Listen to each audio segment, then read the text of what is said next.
Hey, hello, hello, hi.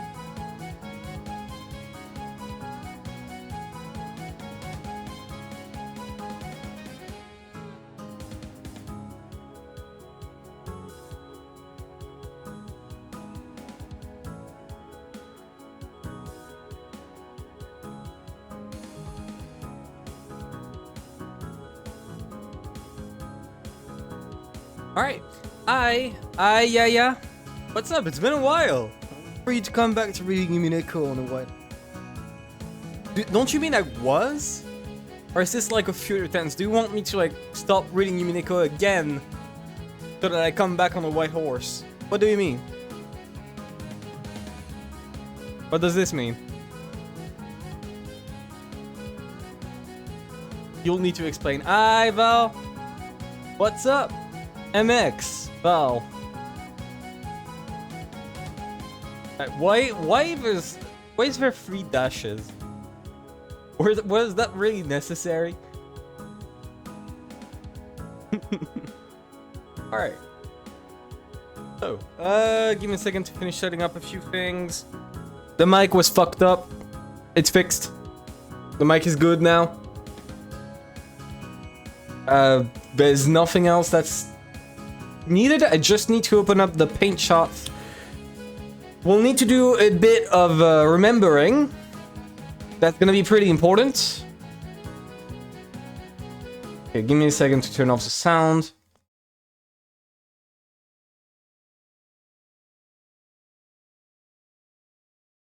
Why are you being rude? Shut up. Alright. Give me a second. I just need to open this up. So right now, we have a big task ahead. It's been about 2 to 3 months. I hate your message. Fuck off. Anyways, it's been about 2 to 3 months since I last streamed Umineko. Right? Give me a second.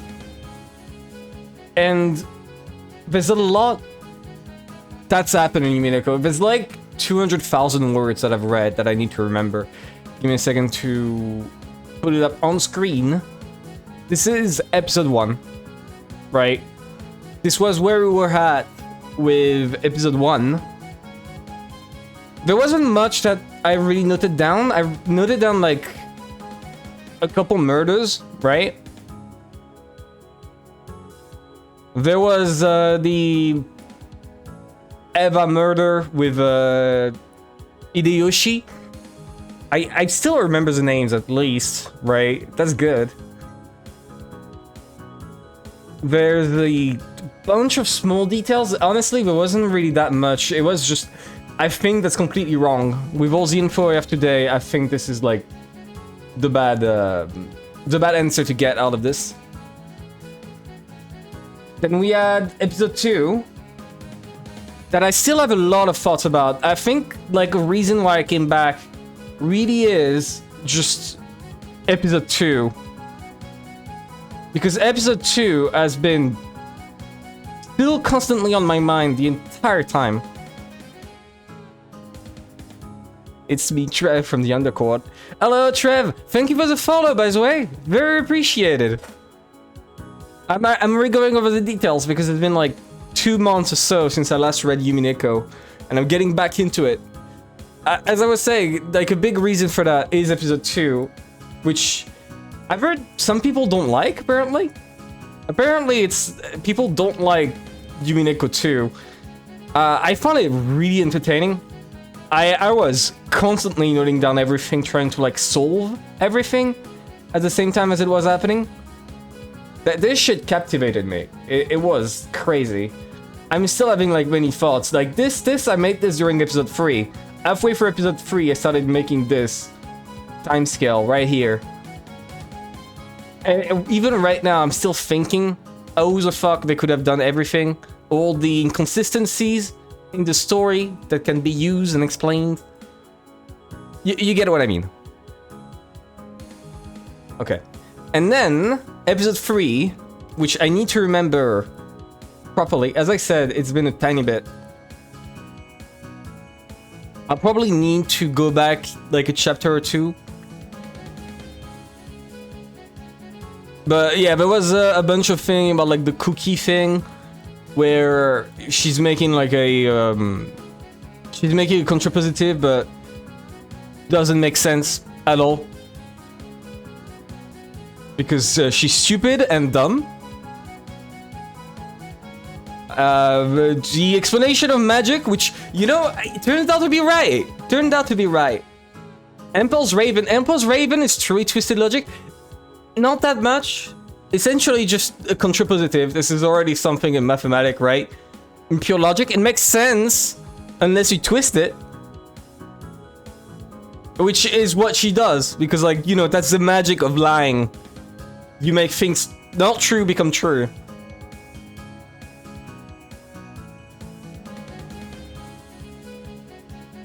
There was a few more things. Right? There's all of this, which I was obsessively writing down, where they just never said anything in red except for like one thing. So I can't really trust any of that, but I'll just go with it. So, let us go to Umineko. Umineko and the Cry question arcs. God, it's been so long since I last saw you.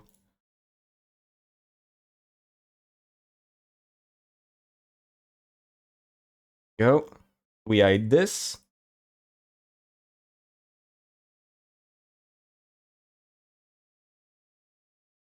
And the iconic seagull sound. I think the game volume should be a bit higher. We'll see. Okay. So, where were we? I think we were like, yeah, I'm definitely not taking from there. May 27, that's more than 2 months. I'm not good at mathematics. But that's more than 2 months. God damn. Like 1, 2, 3, 4, 5. Jesus. But, okay. Let's go back. Were we at the start of a chapter? I think we did.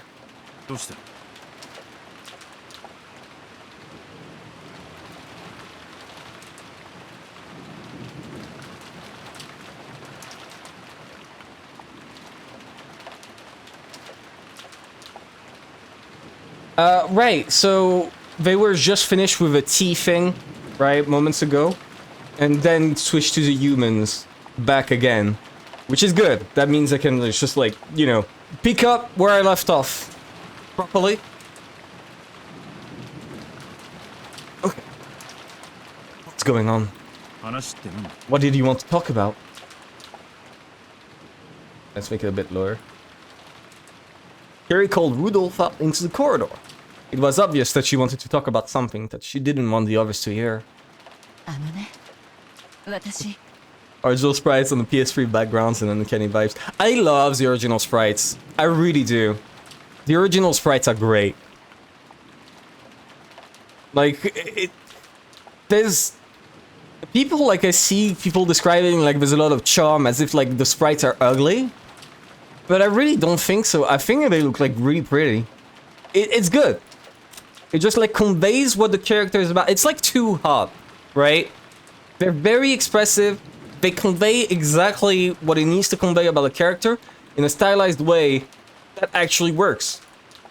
And I think the PS3 sprites kind of lose out on that front, right? Like, Battler is not the same in PS3.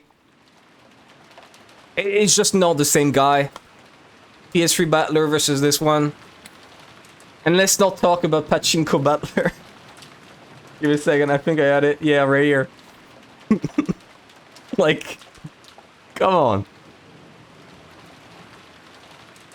Alright, let's keep going.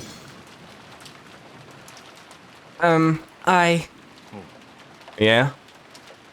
Kiri probably one of the best characters too. Want to go outside. A bit stupid. Oh, so that was the start of a chapter. Okay. And time did not move.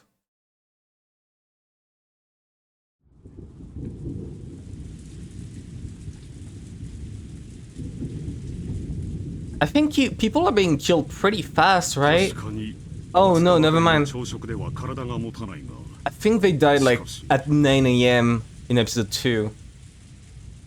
Certainly, the body cannot last with nothing more than a small breakfast, but... Of course, we understand. Still, as time passes, it will get darker and darker out. It's probably as if right us now. It's the most convenient time. Only about an hour has passed since Rosa was attacked. This is simply too reckless. It was only natural that Nasui was yelling about recklessness. After all, Rudolph has said he was going to get to the mansion to get food. What do you mean? Suddenly, on top of their fatigue, their hunger was tormenting them. In the beginning, a mild level of hunger had been just what they needed to fight off drowsiness. However, it now just made their minds hazy. It was still only midday, and their bodies felt like they were reaching their limits. The thought of going to the kitchen in the mansion and bringing back some food certainly was attractive. I am opposed to this. It may be a little rough, but we definitely shouldn't leave this place. Hi, Polapo. What's up? Konishi, what's up, as they say? You know, Japanese mood. Let's set it right. Yeah, I'm gonna shut the fuck up. Don't worry about us, but it would be pain in my heart to keep the children hungry. I must be irresponsible as a parent. Dear, now that father is dead, you are the Oshiramiya family head. It is not permissible for you to take on such a danger. You're right. It's like Natsui says. Cross, you should remain here, as our leader. Then we will go to the mansion. I think it should be Kiri and me, and Hideyoshi too. Hideyoshi and I have guns. They shouldn't be able to lay a hand on us that easily. They're gonna be the next three to die. Rosa also had a gun, but she was attacked. Would it be dangerous? When I went out to check on Rosa and Maya, I had a gun, but I was alone. And yet, I wasn't attacked. Maybe they'll be cautious if their opponent is a man. I think it's less about being men and more about being guns. You know what, Rudolph? I think you should consider that part. We'll have 2 men, and even 2 guns. Those 2 will act as guards, and I'll transport a cargo using a cart. Glorp. Hi, Yidzi. Welcome. Welcome. I believe the situation will be significantly different than it was for Rosa. If you're counting on me because I'm a man, I'd be happy to help. It's been so long since I last saw Hideyoshi. Honestly, I think it's like my second favorite character. Or probably my first. Like, Battler kind of fell off after those comments he made towards Maria. You know? The one he made at episode 2, at the end. You know what I'm talking about. I may not look like it, but I'm built up pretty strong from pushing food stands around. Leaves the healthy lifting to me. You men can devote yourselves to guarding. There's a folding cart in the servant room, and using that, I should be able to handle carrying the food. Of course. We'll be careful. If we can succeed in this adventure just once, there won't be any need for us to take risks again. Is there any way I can get you to rethink this? It may be painful for everyone to deal with empty stomachs. But even so, we do not know what is happening outside now. Magic shit, I assume.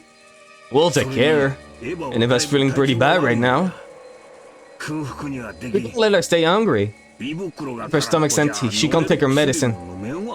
Right, I was about to say that you can definitely last a day without eating, right? But I forgot that Eva is literally dying in the other room, so... it is a pretty valid reason to go pick up some food. I have to go out for Eva's sake as well. Oh, is Eva? Looks like she's finally gotten to sleep. She has high fever. If we just leave her be for a while. You can't just stand still when it comes to your wife's health. Understood. I'll give you permission to go outside. And we'll take a trip there and back. A speed contest. Canned food's okay, right? You at least have a can opener here, don't you? Yes. We have a can opener and a bottle opener. There's running water in the guest house, so you won't need anything to drink. We need to get 10 people's worth, so no being picky about what you get. Alright, why don't we dash out and bring it back quickly? There's no time to open umbrellas. See you, Aniki. I'll trust you to look after this place. Take care. Under normal circumstances, I want to go too. Being a man, I despise this title of the oldest brother prevents me from lending a hand in an emergency like this. Completely false. 100% he does not give a shit. He's happy about this. This is about the only time you get to show off. Sit back and take it easy every once in a while, brother. Okay, Natsui. Wait here and get some towels ready or something. We aren't using umbrellas, so I'll be soaked to the bone when we get back. Understood. Take care.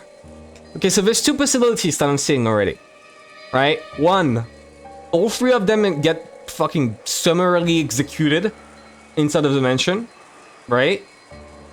At which point, I don't see how the story can develop, because I don't see them ever leaving the guest house to check on them. Right? If all three of them don't come back, then they stay stuck in the guest house and they never find out what actually happened. Right? So I don't think this is what's going to happen. I think there's going to be a murder. And the murder is going to take place inside of the guest house. Or it's going to be like picked off for some reason. Either Hideyoshi, Rudolph and Kiri are going to separate. Right? But I feel like the next murder is going to be at the guest house, and it might be Eva, who's currently sleeping. Or one of the kids. Or maybe just Cross and Natsui, actually. They're pretty open targets. Rudolph, Kiri, and Hideyoshi, each leaving their own brave words behind, left the lobby. As I've already established, there's a high chance that there's a 90th person. So it's not unimaginable that they managed to get in the guest house before they lock it. Compared to the time Rosa and Maria had gone outside, the winds were much stronger. Rudolph's group of 3 people jogged through the rose garden without umbrellas, holding their guns in a folded cot. If everything had been still and quiet, about the wind and the rain, they would probably have kept their ears open and moved with caution. But in this rain, even if a suspicious person was hiding nearby, it would be difficult to notice them. Because of that, it had been Rudolph's plan to instead dash through the dangerous area. If there was a chance that their opponent was equipped with a gun, then walking slowly with their guard up would only make them targets. Yeah. Taking swift action was probably the correct choice.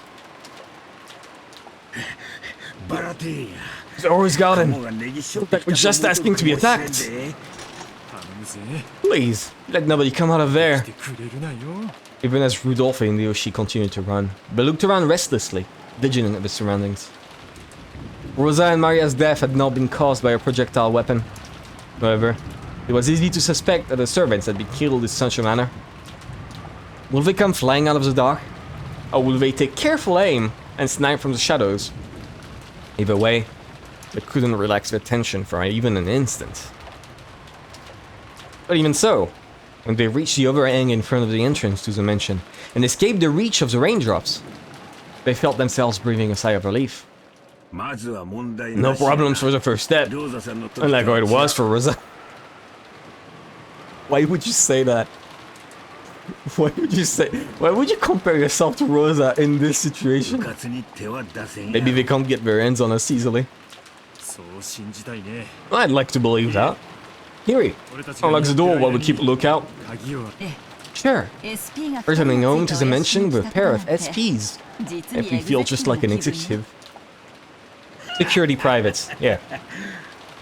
If we had a welcoming party of servants with red carpet, it would be perfect. A welcoming party, huh? You never know.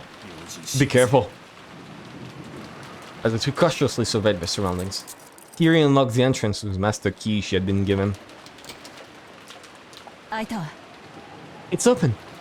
Hideyoshi, could you take the front? I'll keep an eye on the rear. Understood. Try not to move from my shadow. Okay, let's break in. We got roger that. Covering. Ah, man. Even in a situation like this, you're just playing around, aren't you? Yeah, I was saying, like, you're not taking it seriously. Give it up. That's how men are. Seriously, though, that stench is awful. It felt like the air in the mansion was stagnant with a gloomy silence. And on top of that, was still thick with the stench from Kinzo's burned corpse in the boiler room. And they were struck with an uncontrollable desire to leave the mansion. No problems in the front. Just a short dash to the kitchen. Let's finish this quickly and head home. This suit will get fumigated with that stench. The three of them dashed toward the kitchen.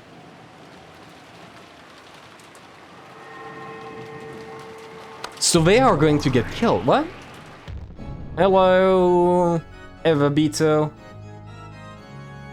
Oh no, I can't say that. That's not a real name, right? It's Eva Beatrice. I'll just call her fake. I'll just call her the fake one. I think that's good. Yeah, Rudolph just doesn't give a shit about Kinzo. To be fair, if I was raised by Kinzo, I would not give a shit about him either. Like, it's the type of situation where, you know, the parent is so bad that the first thing you do is put them in a nursing home and just not take care of them, right? When they constantly beat you as a kid and treat you as like a tool. This is a situation where you just completely cut contact. If you can, but like he couldn't here. Considering that he was giving him money.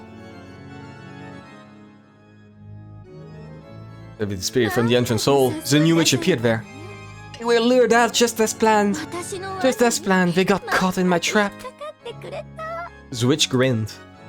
Thinking about it now, no matter how unbearable their anger had grown, it hadn't even been a few hours since Rosa and Mari had been attacked and lost their lives. In that case, why did they need to recklessly leave the guest house? Until that question could be dealt with. The only answer was that they had been called out by the witch's magic.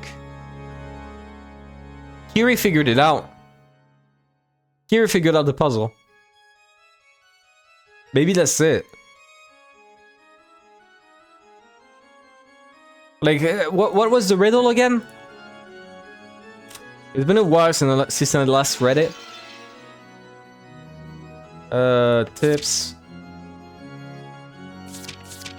Behold the Sweetfish River running through my beloved hometown. You who seek the Golden Land, follow this path downstream in search of the key. Travel down it, you will see a village. In that village, look for the shores the two will tell you of. There sleeps the key to the Golden Land. Okay.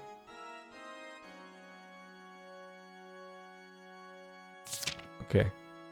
Yeah, and it's completely unsolvable. But what if it's just like in the kitchen? If it's just like a lever in the kitchen, right? And they open it. But why would Hideyoshi know about it? I guess Kiri figured out that Eva figured it out, right? Maybe Kiri figured it out, and thus just told like Hideyoshi, I know Eva found it out. Me, Rudolph, and you, Hideyoshi, were gonna secure it. Right? Maybe that's it. think that might be the reason. Here, maybe I should put it... I don't know how important that's gonna be, but because they're calling direct attention to it, I think it's worth noting down. I can just... Here. Perfect, they were in the correct order right here.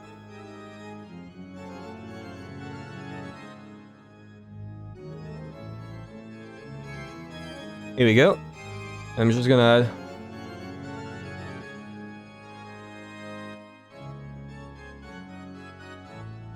add... maybe because... Yeah, how do I phrase this?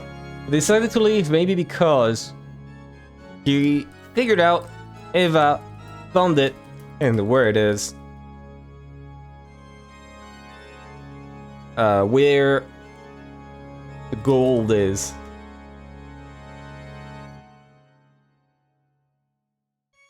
But like that would be still very stupid. If she knows, what reason would they have? Never mind. This is stupid. What reason would they have to go check out on the gold? If they know it's there, and they confirmed with Hideyoshi that it's there, but Hideyoshi doesn't even know. I forgot, Eva didn't tell Hideyoshi.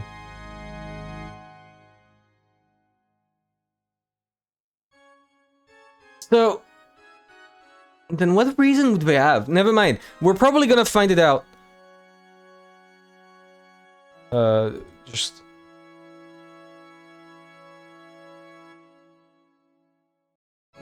Here we go. Never mind. Completely stupid interjection there. Let's keep going. Reckless people. They'll never leave this mansion alive. Still yourself, luck. Still yourself, mention. The instant she proclaimed that,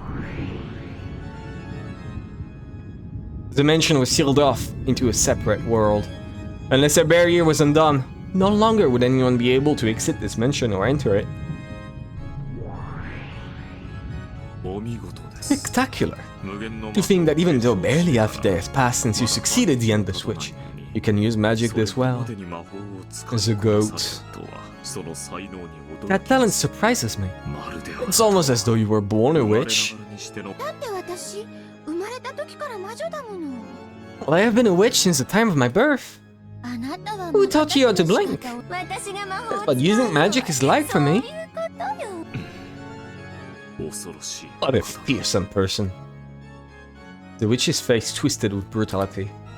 She just couldn't help looking forward to toying with someone's life again. Well then.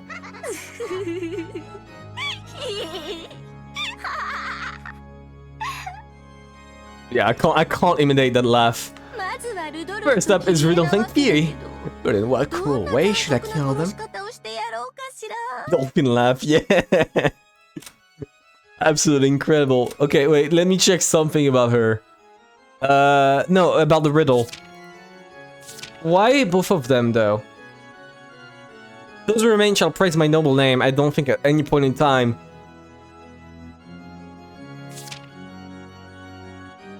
Never mind, they did send a letter, I think? No, but that was before they killed the two. So at which point did they confirm the third Twilight? And why do you have to do both at once? I'm guessing it's just easier for them. If you don't mind me saying. Your predecessor has left instructions that you are to restrain yourself from committing murders of unnecessary cruelty. And there is an etiquette for offering the sacrifices from the fourth Twilight onwards. For that, you must borrow the power of the seven sisters of Purgatory. Oh, really? Now that you mention it. That's right. I could only play as I liked that second Twilight. Boring. That's when I thought I could play to my heart's content like I did with Rosa. But that only counts for they're killed in the end, right? Meaning? I could just kill them whoever I want over and over again, or revive them, and then follow the epitaph during the last time I killed them, right? I think she should die. Okay, controversial opinion. I think the fake one should die. Like right now. I think she should drop dead. I've made my mind. I'm pretty sure I'm pretty sure she's evil. Right? I'm pretty sure she's not a good person there. But in the end, no matter who I play, it isn't a problem. Who would act well behaved with an entertaining power like this?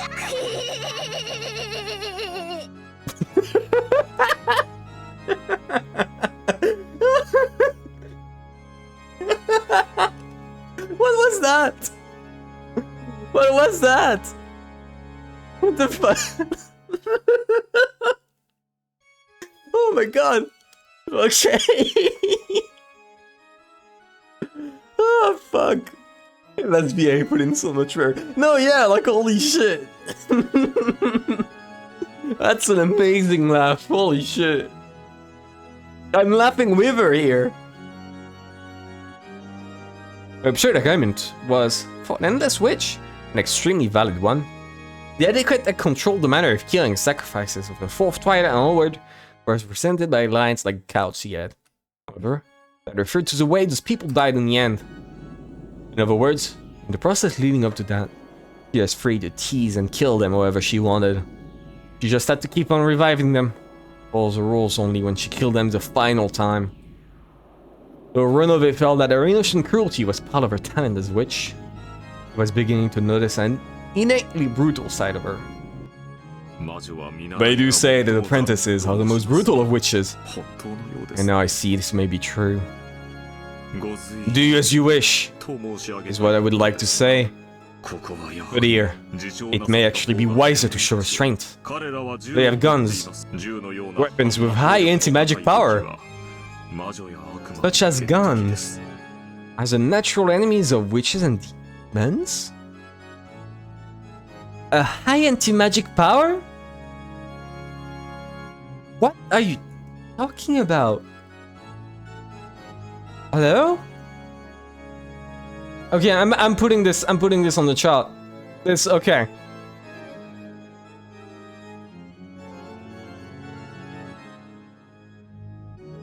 This is worth putting on the chart right now.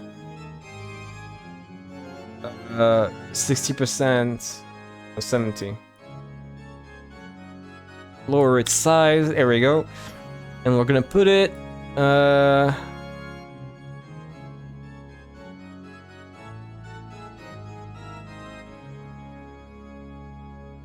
Here we go. With a big arrow, so I can remember to read that one. Okay.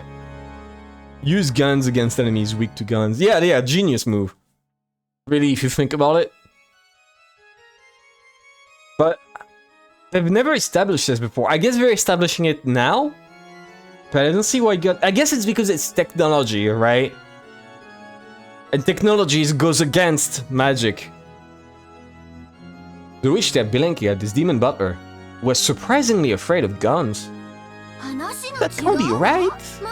Shouldn't witches be able to take a shot from a bullet easily? No. It would be just as fatal for a witch as it would be for a normal human. To prevent that weak point from being noticed. Most witches rigorously strengthen the guard with a defense of protective barriers and furniture.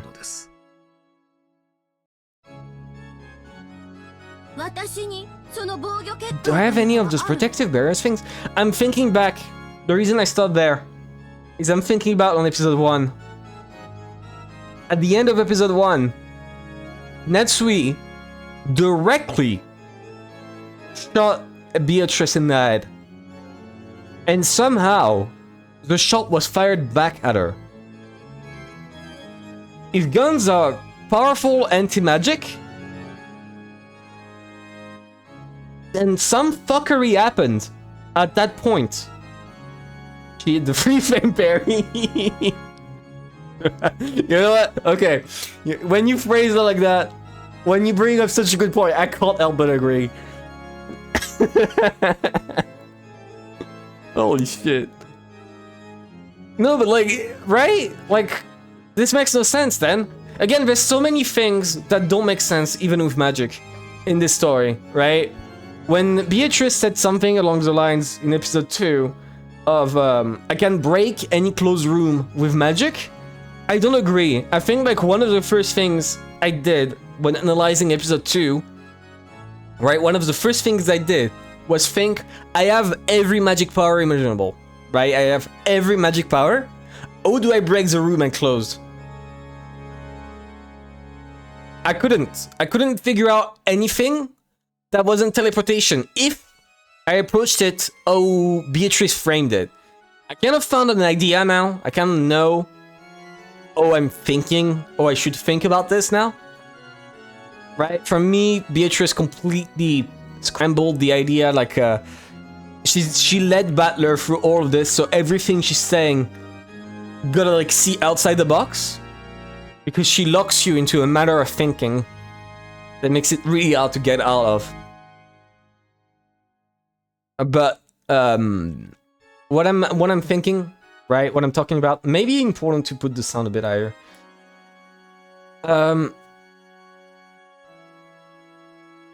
I don't see how our magic would counter this.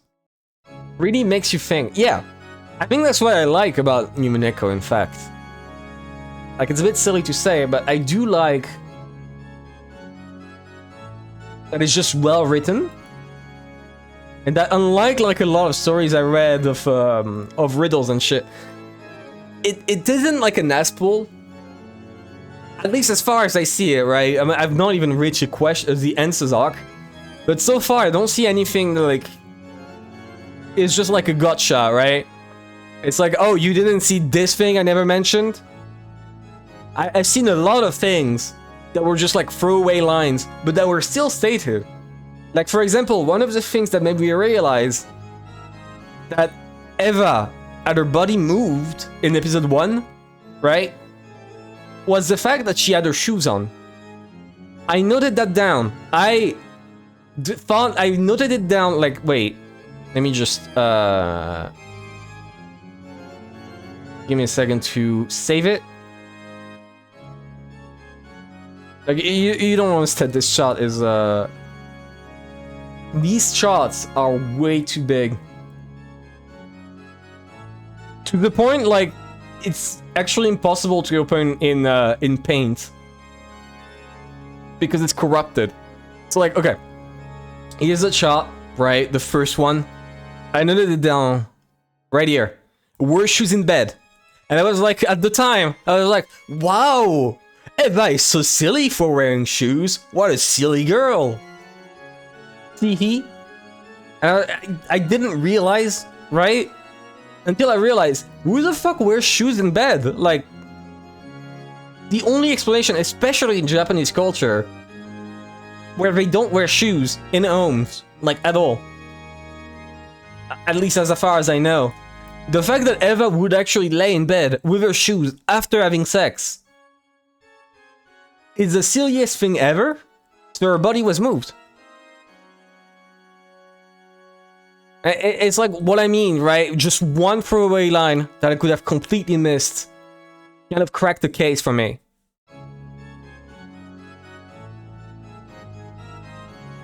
Okay. Nonetheless, let's keep going.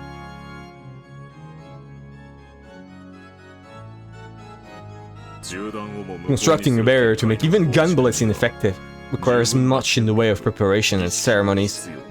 I am afraid to say that Beatrice currently has none of those. Okay.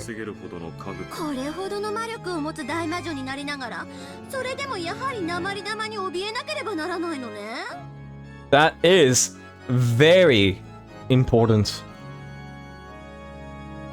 I mean, probably currently because she lost her powers as an endless witch. But I still think it's worth noting down that maybe I feel like this could have big consequences. Here we go. Separate it. Even though I've become a great witch with this much magical power, I really do have to be afraid of lead bullets. It's annoying, but I don't have a choice. So in that case, should I call some furniture to act as my arms and legs? Yes. Leaving everything to your servants while not exposing yourself to danger is also a part of a witch's refined tastes. Beatrice, leave this to the furniture and hide in a safe place. I get it. Call on the 7 sisters of purgatory. I don't care who. Any two. Leviathan and Belphegor responded to that call. Leviathan of Envy, right here. Okay. No. Okay. Okay, so either Runaway will point that out, or they are the correct ones. Because I distinctly remember that we have to use, like, specific stakes on each day. They reuse that. No, the stakes don't matter. The stakes don't matter, I forgot. It's the position that matters. Okay, never mind. Leviathan of Envy, right here. Belphegor of Sloth, right here. Show me your power. Your targets are Rudolph and Kiri. Don't attack Hideyoshi. Come on, just show me how cruel you can be, furniture. My apologies. We've received orders from the predecessor to refrain from unnecessarily cruel actions. But I think the predecessor's orders does give us some leeway to tease them. Do you still want to go through with it? I get it. I'll compromise. Don't let them die easily.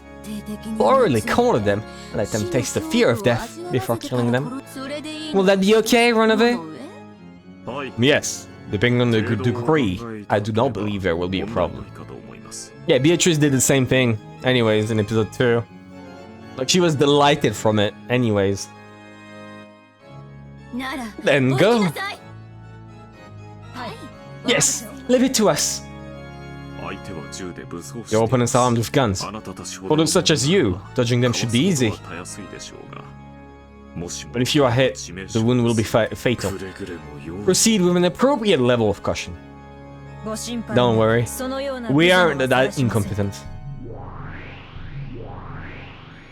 Lucy's Sisters of Purgatory vanished. Runaway bowed and vanished himself. Oh, he didn't disappear, okay. He just stayed there. There are even rules on how to kill them. Why do I have to be constrained by my predecessor? So rigid and boring.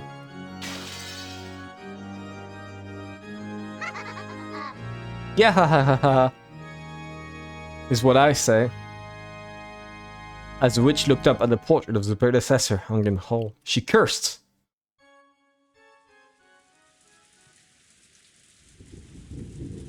The 3 people had already arrived at the kitchen and were gathering food supplies. Okay, question to those who know. Are the paintings that we just see from the PS3 or from the original release? And in the original release, is there something similar?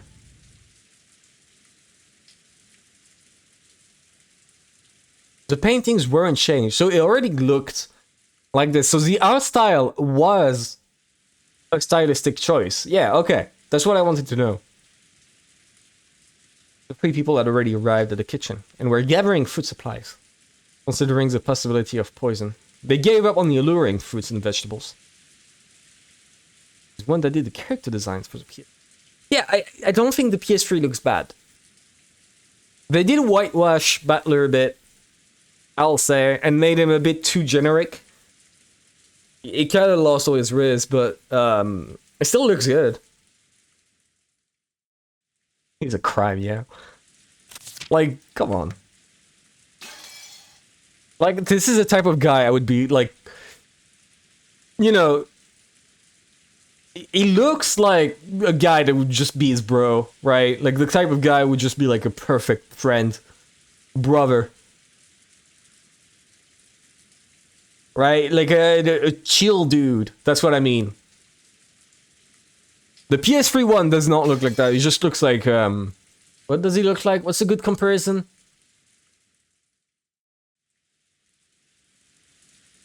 He looks annoying. As we say in France, he looks like a slaphead.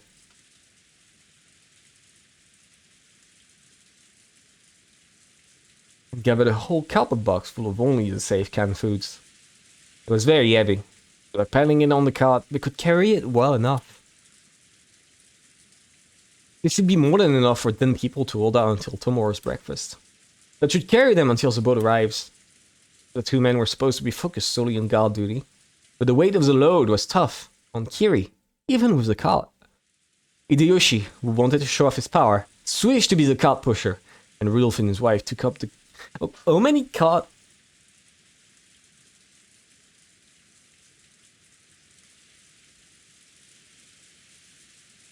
Like a whole cardboard box? There's 10 people. With canned food, you can probably like feed like 3 to 4 people. You just like grab 4 or 5 canned foods. I can't grab them with my bare hands. Like, how many are you taking? Are you planning to stay a week? Hello, pseudo-fossil? Pseudo-fossil. I think that's how you say it. Maybe? I don't remember how to say fossil. Fossil. Fossile. I'll say fossile because that's how you say it in French. Welcome. Welcome. Hideyoshi wanted to show off his power. Switched to be the cart pusher. Pseudo-fossil. Okay, that's how you say it. Good to know. Yeah, I sometimes I just forget how to pronounce things. English second language moment. English second language. Hideyoshi wanted to show off his power. Switched to be the cart pusher, and Rudolph and his wife took up the task of guard duty. With all this, even George and the kids will be full. The trip back will be a picnic, so let's go. When Hideyoshi vigorously announced their departure, he frowned. To be gazing into the distance. There was a wall in that direction. No, if her gaze could go through that, there was a main hall beyond it. What is it, Kiri? It's vague, but I've got a bad feeling knowing at me. Kiri stopped walking and narrowed her eyes even further. Women's intuition! At times like this, Kiri's intuition often rang true, even when she didn't have a logical reason. Rudolph believed in that intuition. Yes, someone's probably waiting to ambush us. I didn't sense them before. Just now, I felt it. Just now, someone set up an ambush for us. This is what you note down. Right here.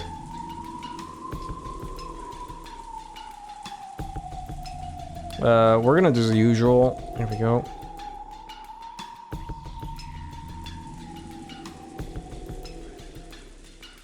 Terrible sizing. Leave it there. Yeah. Here we go. Perfect.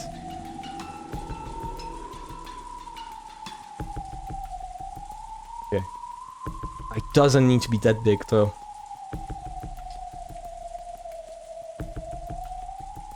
Here we go. What's your favorite? Two. Completely two. Like, I talked about it, the fact that I've had two on my mind for the past 6 months, ever since I finished it, right? And I'm still thinking about it, and that I remember like most details about it, is kind of a fact, like a kind of proof that I really like episode 2. Apparently people don't like it, and I get why, right? Because like, you know, all the magic shit, and Canon pulling out a sword arm or some shit, right? I can get why I would break your suspension of disbelief. But the murder setup and the way the puzzles are laid out is so compelling to me that I just really enjoyed it. Deeply enjoyed it.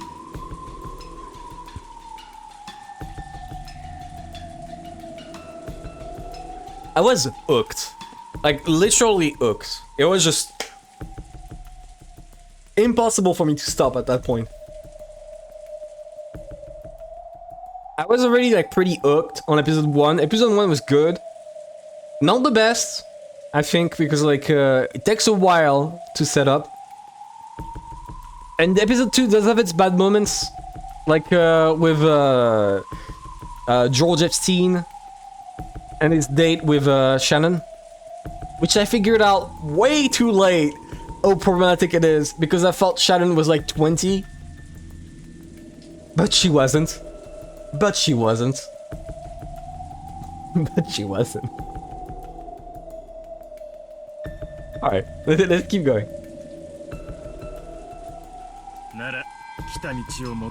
And there's no reason to go back the way we came.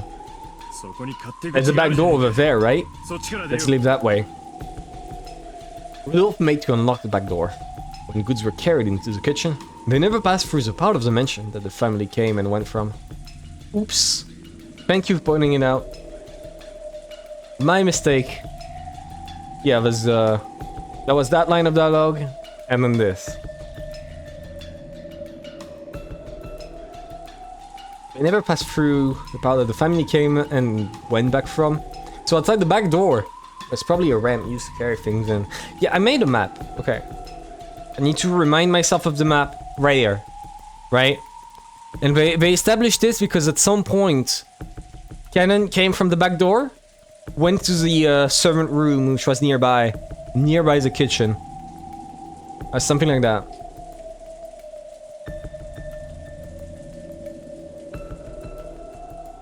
Surely, they would be able to leave through there with the cart.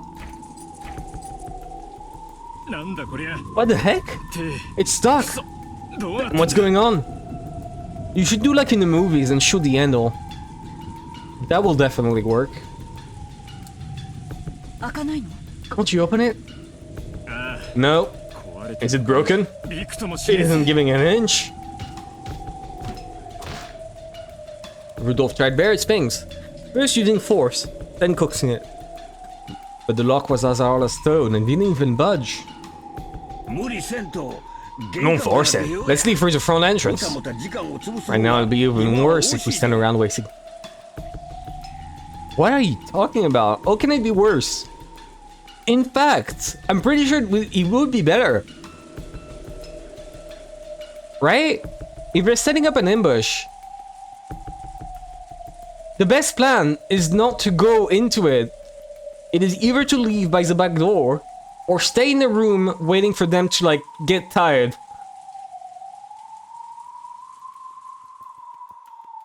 Walking to the ambush is the best way to die, even if you're aware of it.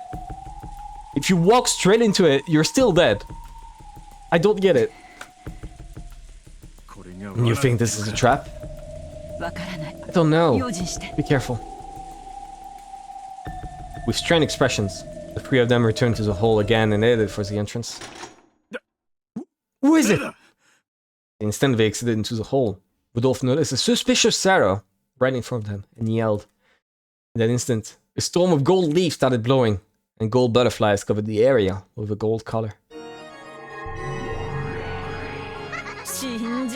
I can't believe it! Lowly human predicted our ambush. It wasn't my fault. I was hiding my presence. Don't hesitate. Fire! The two guns spouted fire.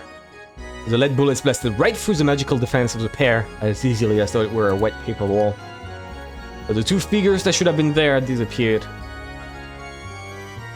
Suddenly guns were frightening objects for them. There was no need to fear as long as they weren't hit. The music is consistently good. Also, other question, is the music original to the original, or is it like PS5? Is there music that's exclusive to the PS5? I know for a fact there is some that is exclusive, because in the original there's a Tsurupetan that's playing in episode 2, which is objectively better, and you can't convince me otherwise. In the original, there were some royalty-free tracks that were replaced. I see, okay. So it was already peak from the get-go, okay. They had at least enough speed to dodge those. Wait a sec! You won't even give us a chance to say our names? This is why I hate humans! Leviathan was a full 10 meters from where she was supposedly being, popping her head out from behind the pillar in the shadow of the staircase, and protesting. In accordance with Beatrice's order, we will hunt you down. You'd have the original soundtrack, including the royalty-free ones. There was a bug, actually. Instead of Churupetana, it did play the PS3 one. So I'm pretty sure I don't have the royalty-free. Or just tell us to make it take some time and to tease you. You are free to resist, but know that it will be useless. That voice came from overhead. Not a girl could be seen on top of the old chandelier. Elegantly looking down upon them, she proclaimed their execution with a cruel smile. What are these girls? Forget the cough. We have two opponents, so if we split up, they can't chase all of us. You can't be serious, Kiri. All three of them were well acquainted with the inside of the mansion. In case of crisis, they had planned to run off in separate directions, returning to the guest house by breaking windows or leaving through a back door. Fighting was forbidden, as long as they could fully escape. In a tight spot, escaping is victory. Okay, but if you knew there was an ambush, unless it's like a direct corridor to the kitchen, right, and there's no other way around, couldn't you just like have taken a left, broke a window? Are they silly? Is this what I'm getting? Are they silly? This is probably what it is. Or I just don't know the layout of the mansion. I would like the game to give me a full layout of the mansion at some point. At least the important parts. But you hate it when you realize your life actually is an RPG and you run into a random encounter you wish you could escape from. But the runaway button is grayed out. Or you click the runaway button and it just randomly kills two people out of your party and you don't even have resurrection items. Right? That's annoying. But what can you do? What can you do? You can't do anything. Yeah, you just have to take it. And run away. I guess. Hello, Mac. Hello, hello. The three of them run into the depths of the mansion at full tilt. That pair of furniture calmly watched them go.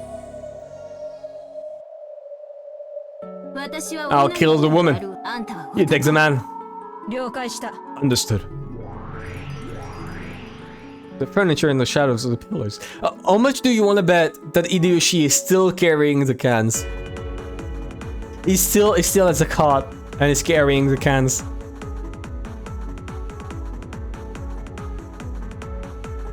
You can't escape from this fight. Go screw your crawlers.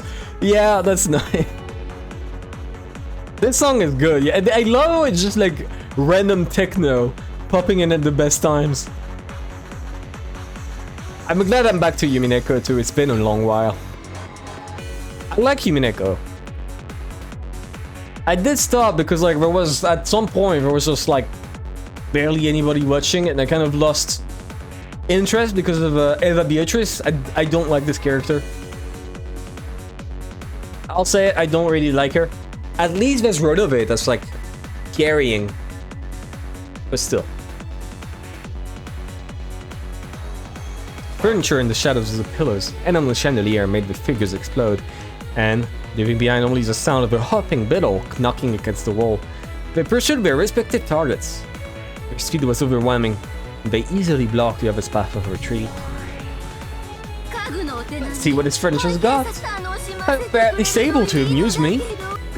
Beatrice, it may not be prudent for you to reveal your form unnecessarily. Oh my god. The episode is gonna end with her taking a bullet to the head. And the old Beatrice is gonna take her place back. Please tell me that's how it ends.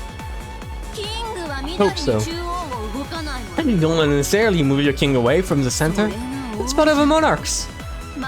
Which is dignity. Belphegor was already blocking his way in front of Rudolph, who had boldly tried to escape to the second floor. It's useless to try and resist or escape. You don't need to think about anything. Just close your eyes. I'll gently end it all for you. You'd make a good wife. Husbands love to hear that kind of thing when they come home all tired. Good thing you're still relaxed enough to speak with such insolence at a time like this. Beatrice, thank you for this excellent prey. Die.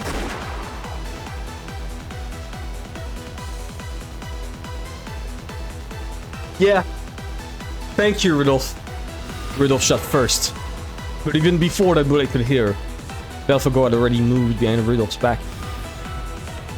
He then raised the purple curve springing out from her arm. However, incredibly, before the arm could decapitate Rudolph, he had swung his gun behind him. The barrel remained pointing behind his back, from the same motion with which he had reloaded the sort of gun. Offhandedly. Holy shit! Is Rudolph actually cool?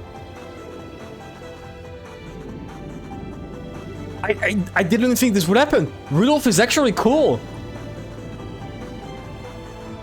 Oh my god, okay, sure. Wait, okay, no, wait. I need to remember. Give me a second. This is in episode 2. I need to open up episode 2, give me a second.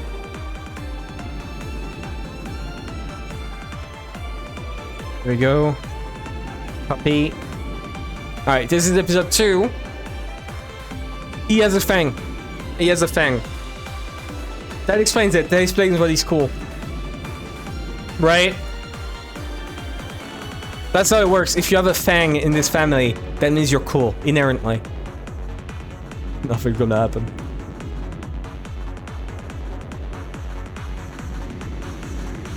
Okay, let's keep going. I was pointing right at Belphegor's chest. Click, ka-chunk. Was the sound as he ejected empty cartridge, finally hitting the wall after the reload. Over words, it meant that the next shot was already fully loaded. While turning around, his gun pointing right at Belphegor's chest. Rudolph grinned. Not bad. For a middle-aged man. Don't look down on the generation that loves old westerns, okay? Your brats don't know anything about the refinement of lever action. Please tell me you hit. Just like Rudolph, he was also comforting a demon stake in the first floor corridor. What a moron! You could have just escaped with your husband. You do know that your final farewell was just now, right? Don't worry. This kind of thing is my husband's specialty. He shall come for me on a white horse soon. Because he's never failed to come and save me when I'm in trouble. Not even when Asamu-san was around.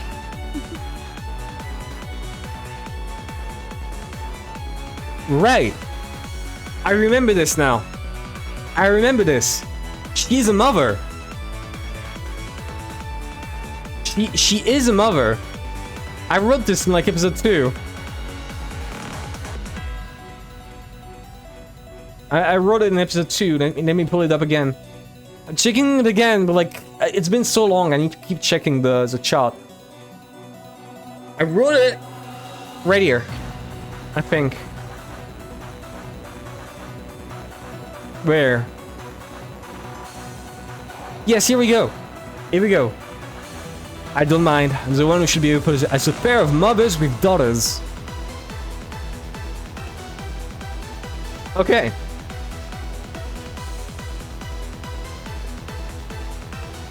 Okay.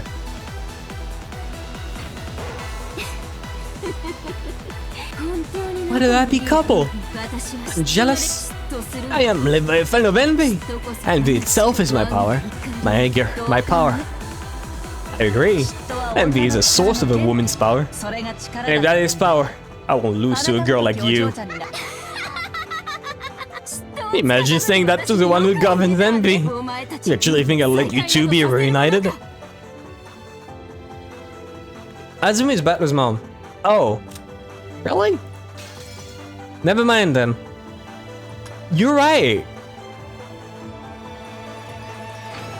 Okay, this is... I'm not gonna lie. I completely forgot about this. Okay, thank you for pointing it out. I still think that she has a daughter and that we've not seen her. And that is weird.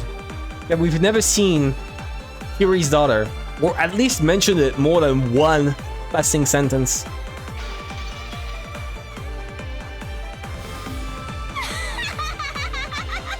I'll give you a tragic farewell. Smile. The arm Leviathan swung was trailed by a purple curve. It was a magic blade that cut with the power of malice. Kiri blocked it with her gun. Even though the magic blade should have cut through the metal like butter, the gun, with its extremely high magic resistance power, was able to block the blade as easily as if it were a rolled up newspaper. Rapidly. 2 times. 3 times. He blocked all of them. Holy shit, Kiri is cool too. I mean, I already knew that one. She doesn't have a fang, but she's still cool. The exception confirms the rule. Is that an expression in English? Is that an English idiom too? I think it is too, but like in France, you do say the expression confirms the rule every time you say something. Every time you make a sweeping statement. And without missing the opening created when that purple curve took a swing upward, Kiri kicked Leviathan in the stomach with a heel. Leviathan was knocked away like a lightly dancing feather. Before the demon's thick feet touched ground again, Kiri was already pointing her gun directly at Leviathan in midair. From that position, the two women who had called envy a form of power met each other's gaze. Can you do it? Can you pull that trigger?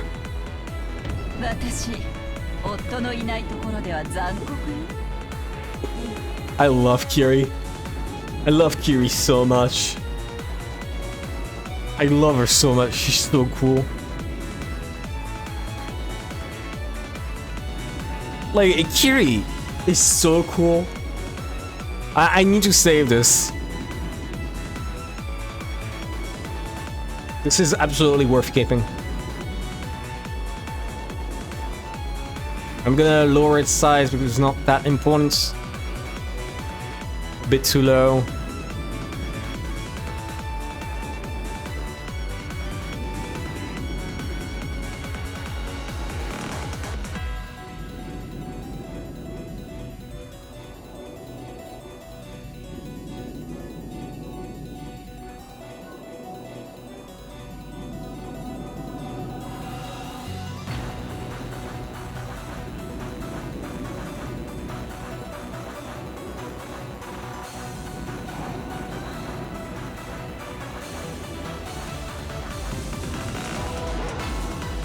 Here we go. Here we go. Rolova Goat Steak is an incredible creation. Thank you. It started because like he's the goat, right? So we gave him like a goat servant things. And then I don't know why we just decided to add this. And it fit. Also, this is like a very important question, right? For any of you, because you weren't here when this happened. Renove, mustache or not? For me, 100% mustache. It's not the same. It's just not the same.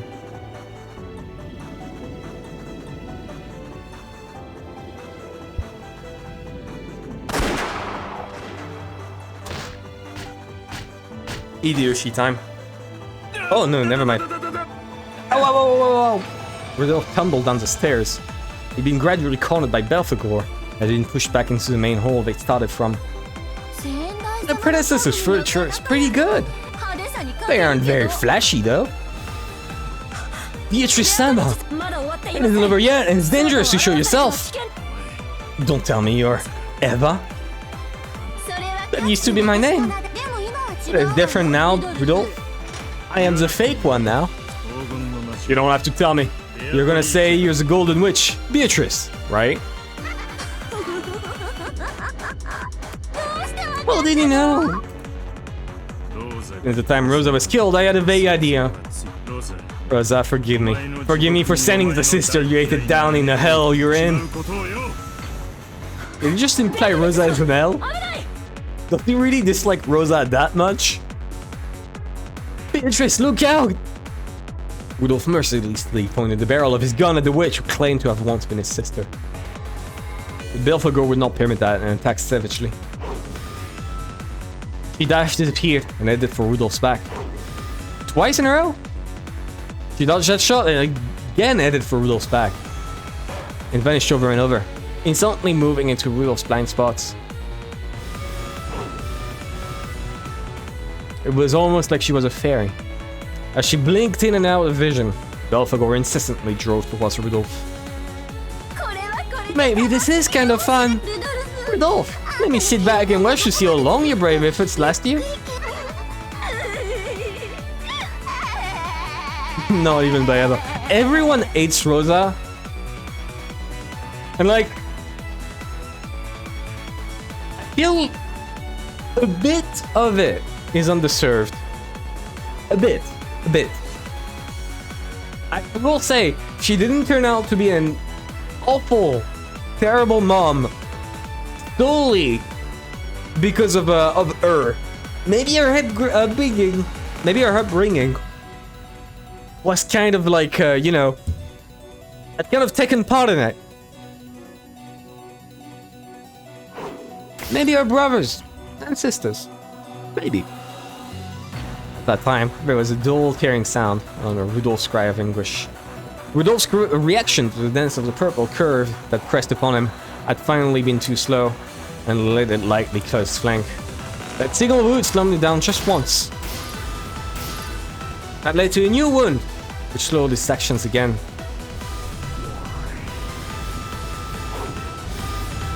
No! Rudolph!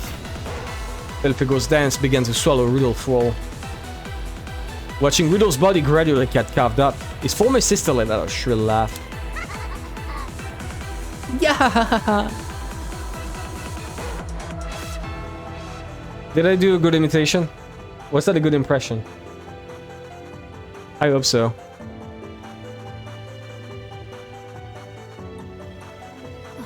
Leviathan could no longer hide her irritation that Kiri hadn't suffered a single fatal wound.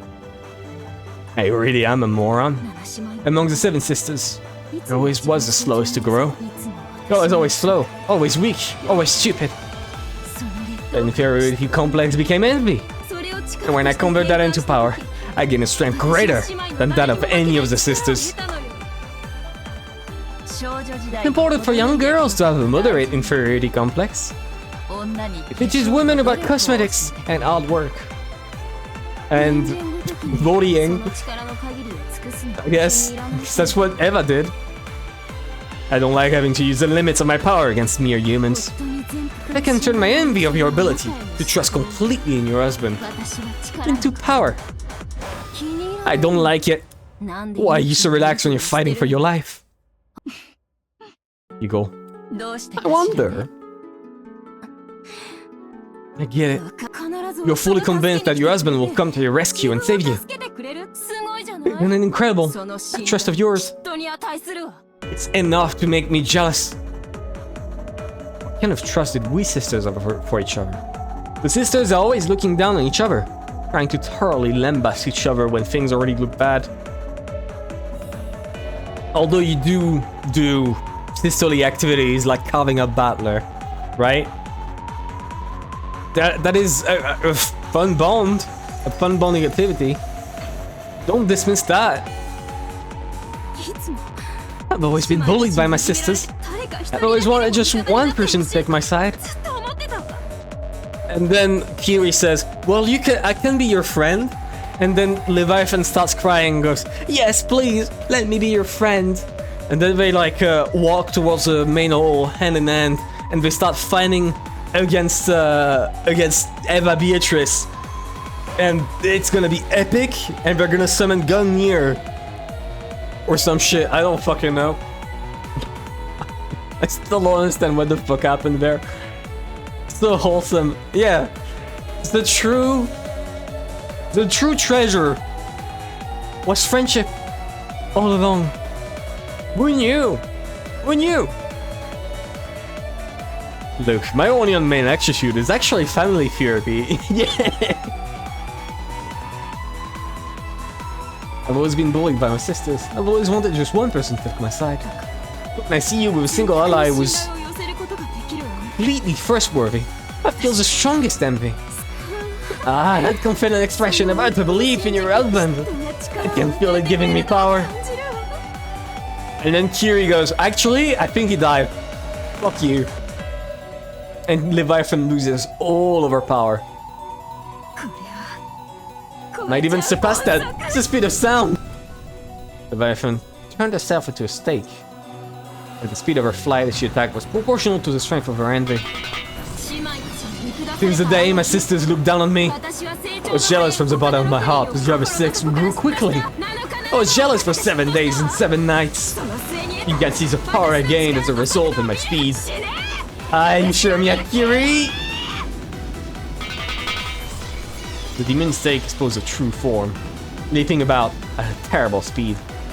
The noise from him bouncing off the wall sounded like a machine gun. By now, Kiri probably couldn't tell if it was a single stake or a swarm of beetles, flying and bouncing around. Leviathan was over 100% certain of a victory, believing in it from the bottom of her heart.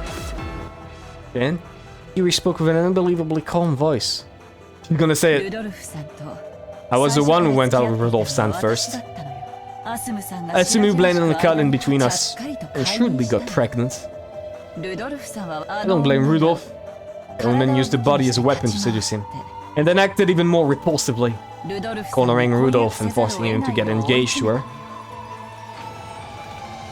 So, Rudolf cheated on you, and you still went back to him? Okay, that's important. Huh.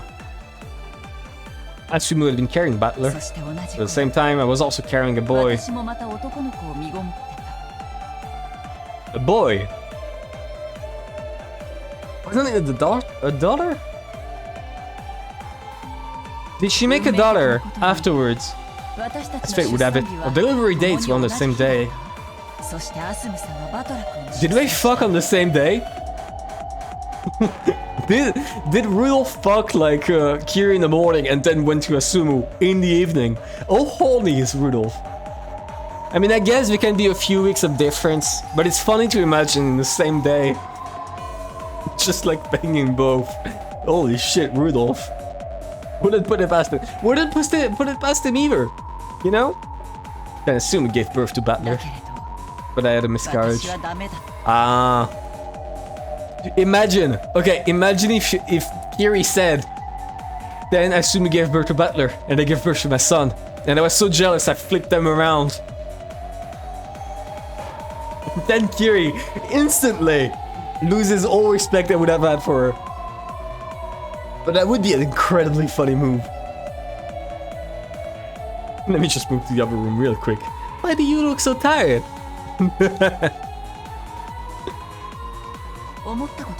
Think about it sometimes. What if Asumu had a miscarriage, and I had been the one to give birth? Would Rudolf have broken off his engagement and married me? I couldn't give birth to my child. So until Asumu died, and until I got pregnant in revenge, I cursed Asumu, and I was jealous. Enge. Enge. Okay. Okay, that's worth noting down too. I'm guessing we're gonna be introduced to Enge at one point or another. Oh, where do I put it?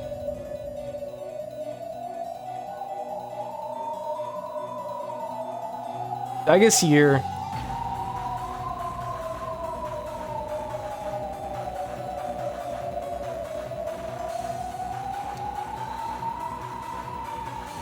I'm glad I caught that. I'm glad I caught that one line that made me like realize she had a daughter already. So it didn't come out of nowhere.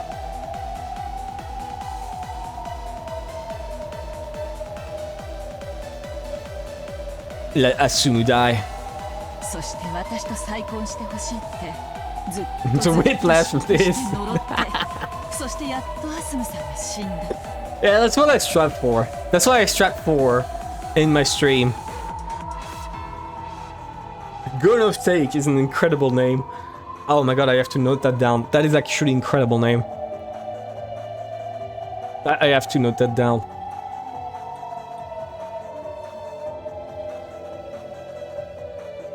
Red and green. This is an impact font moment.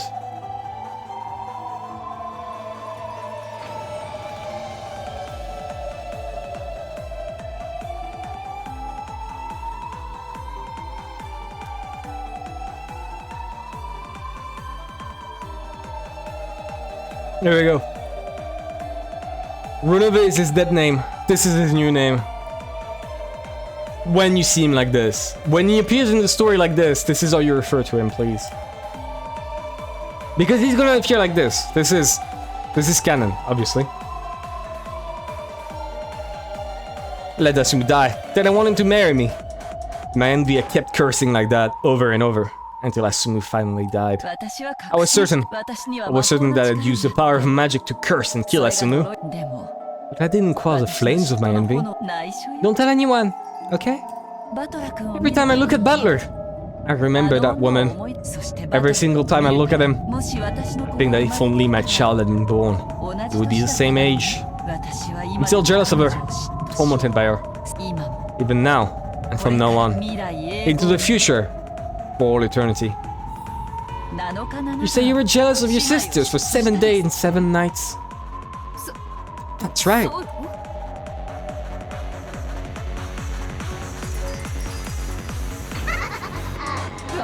Don't make me laugh, little girl. How could you understand the madness of a woman whose man was stolen from her and was burned with envy for 18 years?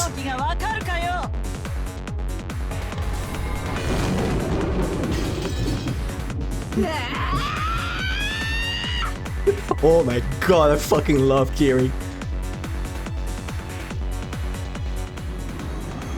If Leviathan had the power of 24 hours like 7 days, 168 hours of speed, then the power that Kiri had piled up. Are we really doing power levels? With 34 hours in 1 day? 365 days in 1 year? 18 a whole year? Even without counting leap years, that was 157,680 hours. Compared to Leviathan's power and speed, it was more than 938 times greater. It's over 9,000, holy shit! Yeah, it's over 9,000, holy shit, that's a lot, that's a high number. Power levels are essential to the mystery, yeah, absolutely. So then, even if Leviathan could soar at the speed of sound, 1,225 kilometers per hour, to Kiri's eyes, it only looked like 100... 1 out of... How do you say that? 1 divided by 938 of that. There you go. Fraction, I guess. 938 of that, I guess. Which means 1,325 divided by that is a speed of 130 kilometers per hour. They say humans' walking speed is 4 kilometers per hour. So it was even less than half of that. This is almost the same speed as a baby crawling on the floor. Which means... Is Kiri actually gonna kill her? And the time it took the demon stake to move at a pace so slow that you couldn't count all the bits of dust floating through the air. Kiri looked at it with pity. She pitied the slowness at which it came towards her. Then, she lazily raised the barrel of her gun, almost as though she was trying to swallow the demon's stake up with the gun barrel. You're completely lacking in both romance and envy. Try out it next time, little girl.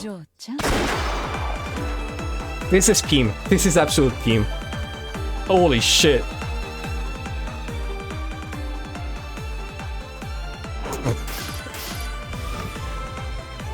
True, Mac. True. Rudolph! What happened to all that vigor from a couple seconds ago? You're supposed to slice up a fish while it's still floating around. After it dies, it isn't interesting anymore. That's enough. Why not kill you now? I bet you, Rudolph is gonna spin their gun around, accept his death, and shoot at Beatrice. That was absolute peak. This scene, okay, this is genuinely amazing. I love this. I'm surprised you managed to endure this long for being carved up. That's enough. From now on, you don't need to think about anything. I'll steal away your life painlessly. Wait, there's a favor I want to ask. At the very end, I want to do one of those. What do you mean, one of those? You know, that thing you see in all the westerns. We start with our backs together, walk 3 steps, then bend. A duel. Very well. If that will satisfy your regrets in this world, I'll accept. Actually showing mercy? Rudolph moved his wounds-covered body and turned his back to her. It's gonna be like in John Wick. It's actually gonna be like in John Wick. John Wick stole this. Instead of aiming for her, he's gonna aim for Beatrice. With regard to honest nature that was uncommon in the witch's furniture. Let me warn you, even if you press the barrel of your gun between my eyebrows, I can move instantaneously, even faster than you can pull the trigger and have the bullet reach my skull. Yeah, I can feel that already. You're faster than the bullet. I have agreed to this out of respect for your courage in challenging me to a duel, despite that knowledge. Thank me. Well, you're an honest and principled person, and a good woman. You might just steal my heart away. Let's begin. 3 steps will do fine, yes? First, 1 step. 2 steps. 3 steps. Is that okay? Yep. And since you still haven't noticed after walking 3 whole steps, it's my victory, miss. What? Rudolph turned around and fired a bullet. However, if a girl could easily see through the speed and trajectory of a bullet like that, it should have been no problem at all to dodge it.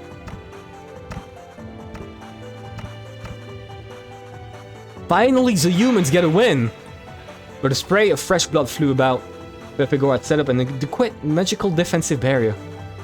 But before an incarnation of anti-magic power such as that bullet, it was completely meaningless. What are you doing? Why'd you get hit? The bullet had hit Belphegor right in the chest. The pain from the lead caused her to grimace, as did the pain from the denial of magic. Forgive me. I'm a coward of a man.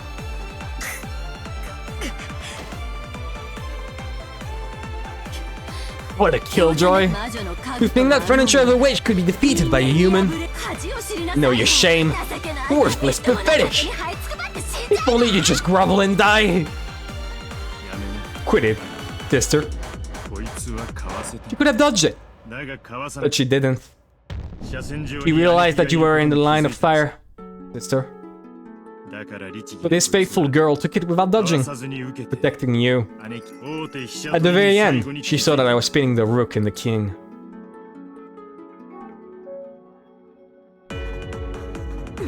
Spectacular.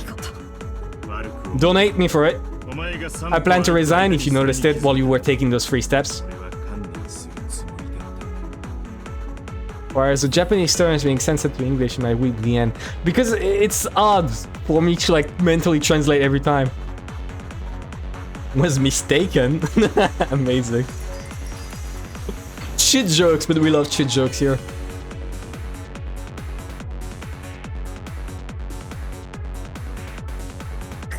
You added those 3 steps out of consideration for me, didn't you? I didn't even try to think about it. I was lazy.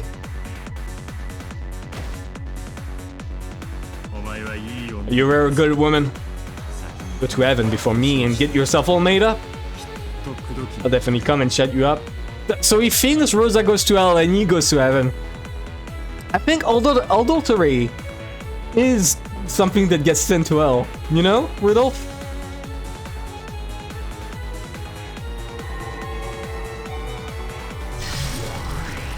Okay, now it's time for you to shoot Beatrice. As Belphegor slowly fell over, she lost even the power that kept her in human form. She grew small, like gold dust, melting into thin air. At that point, Kiri dashed in. It seemed that she had somehow defeated her pursuer by her own hands. As she pointed the barrel of her gun straight at the witch, she ran up to the wound-covered Rudolph. You okay? Were you treading someone out just now? Yeah, a good woman. A match for you, of course. Sorry, sister. Sorry, Anarchy. Sorry, sister Anarchy. Here we go. I'll say it like that. It's checkmate. The two of them pinned the witch down to the barrels of her gun. Worthless furniture. To think but be beaten by human opponents. Worthless. Stupid. Boring. And baka. Beatrice, we should retreat for now. There is no furniture or barrier to guard against bullets here. Why don't they shoot when they hear that? Like, why don't they shoot when they read this? Or hear?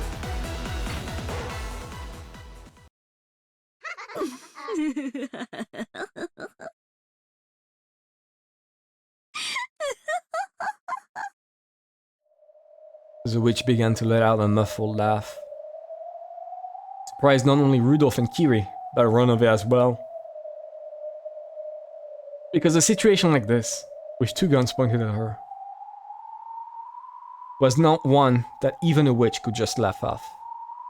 The witch laughed with pleasure. Well, it's only natural that the predecessor was worn out furniture couldn't do it. I need to get new furniture that's suitable for me. I use them out of obligation. I've always hated second-hand stuff. As she said that, she looked down at Belphegor's remains, which had already finished turning into a pile of gold dust, with disgust. I don't know what you're talking about. Be a good girl and put your hands up. Oh, they wanted to surrender. And the witch obediently raised her hands. But instead of raising her hands because a gun was being pointed at her, it looked more like she was a conductor facing an orchestra, waving a conductor's baton. Come, rise! Furniture suitable for me! Not that cheap furniture, much stronger ones! Cruel ones! Stop this bizarre act. I'll pull the trigger. Pull it already! Kiri! She already killed 8 people! In response to the witch's call, the old one's once again buried with color of gold. Like, this is a point where you shoot! As the brilliantly radiant gold butterflies danced, felt as though they were being sucked into an ocean of gold leaf. One of them was shocked at the upsurge in magical power. After all, it far surpassed that of his former master. Thank God, thank God. As their eyes were dazzled amidst this golden flash, a gunshot could be heard. Either Rudolph or Kiri had fired a round. Then, when the golden flash subsided, at the very least the witch was standing there, looking cool and composed. A bullet? Kiri must have fired it into her, but the witch had not been anywhere on her body. There it is! The bullet had been fastened in mid-air right in front of the witch's chest. A bulletproof barrier!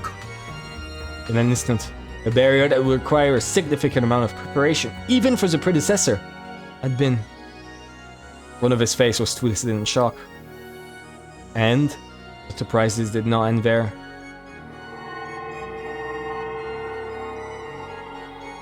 A cloud of gold butterflies had created 2 humanoid forms. New girls! Okay, new characters being introduced. Everyone, get ready. Wait, I want to see. The Stakelings. Okay, they're not dead yet. Absolute cinema. Yeah, absolute cinema with Beatrice. Amazing one.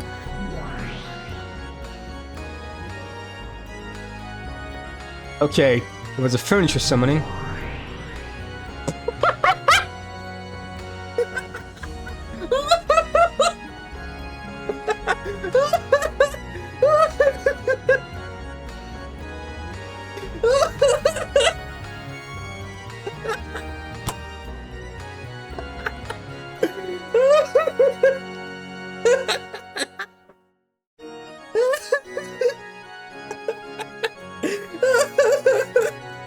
Are you fucking kidding me? Are you fucking kidding me? Ryukishi! There's no fucking way. You can't be for real.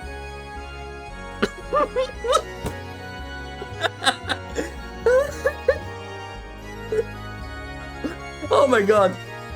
Okay. You know what? This might be peak. This might be peak. Peak Team Absolute Cinema. Kino. Everything. Everything. Gem. I don't know. Every fucking positive term that exists now. Insane. Insane. They don't even have ears. Oh my god, he thought of it. They don't have human ears. He actually thought of it. Those are real bunny girls. Holy shit. That's crazy. I'm so glad I wasn't spoiled on those characters. I'm really glad I was never spoiled on them. Because I would have missed out on this. This is so fucking funny. Raisin looking a bit different. Yeah, with the red eyes too. If you look in their eyes, they make you mad.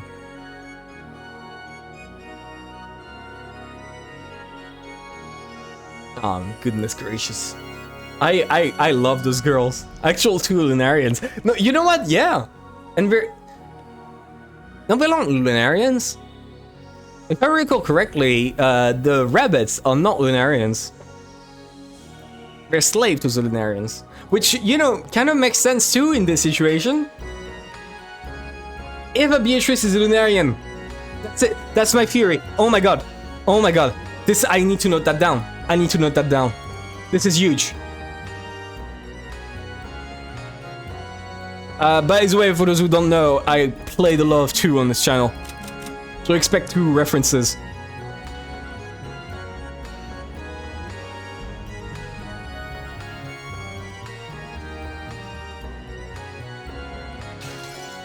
Okay.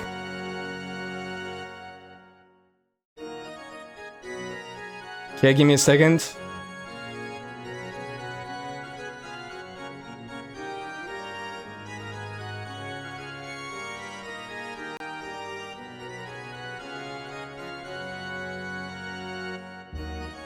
I got something really important to do.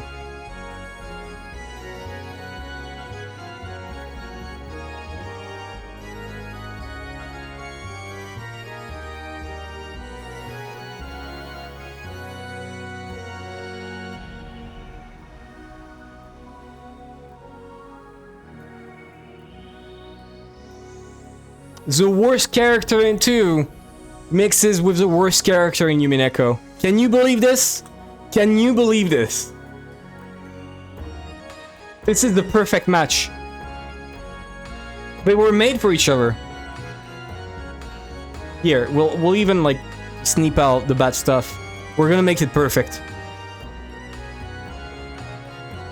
Hey. I want to make it at least somewhat good. There you go.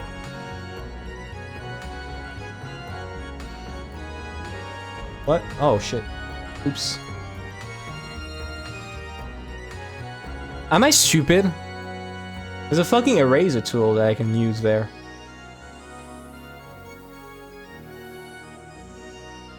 Here we go. Yeah, that will work. Okay.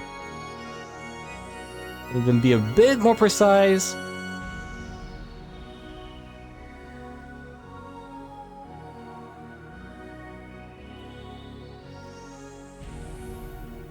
We have a bit of white at the bottom. Oops. This should be good.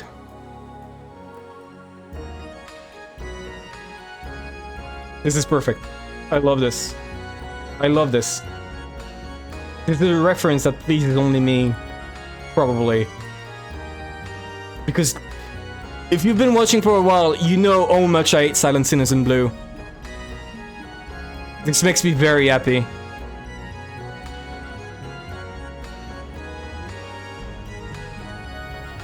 Okay, let's keep going.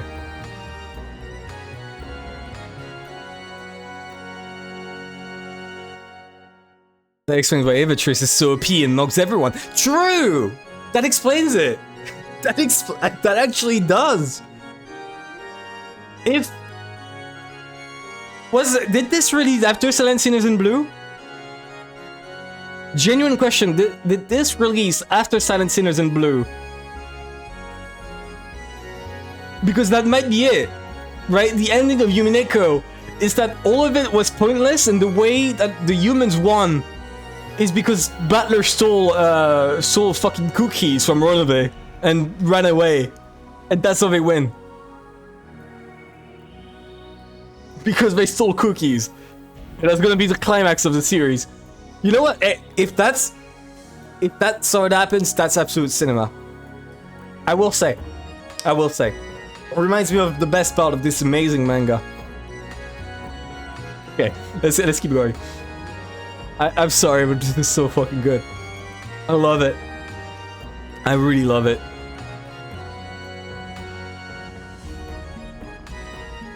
Okay.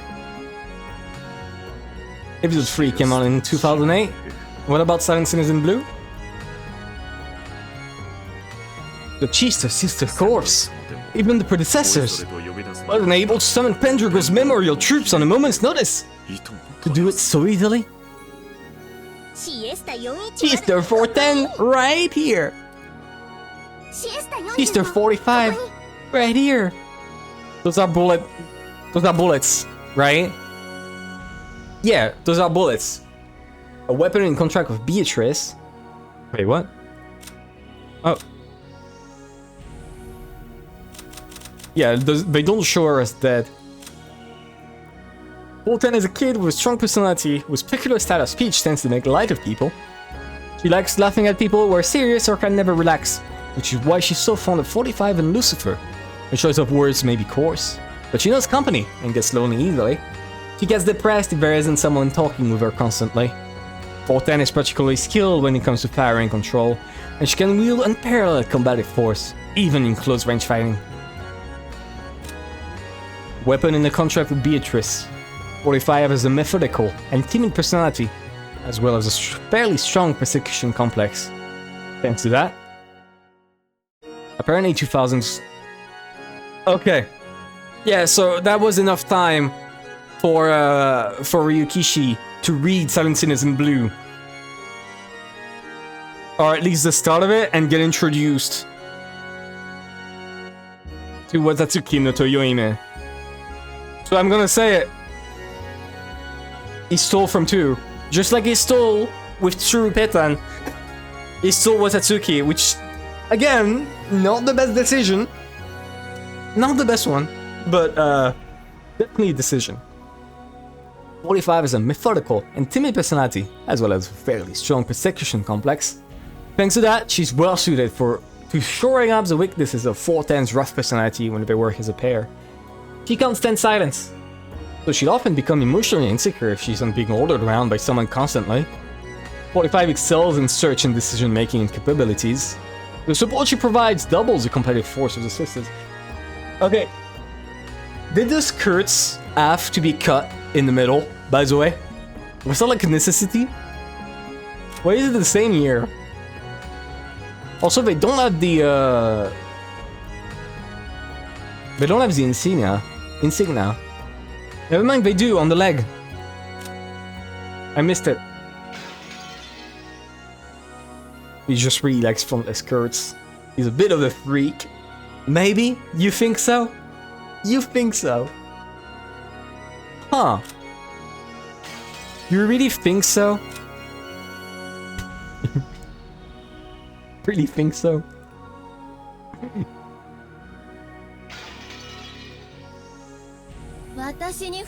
You two are suitable furniture for me, I take it. From reading a picture book out loud, to going on a date, to shooting down meteorites. We'll take care of anything.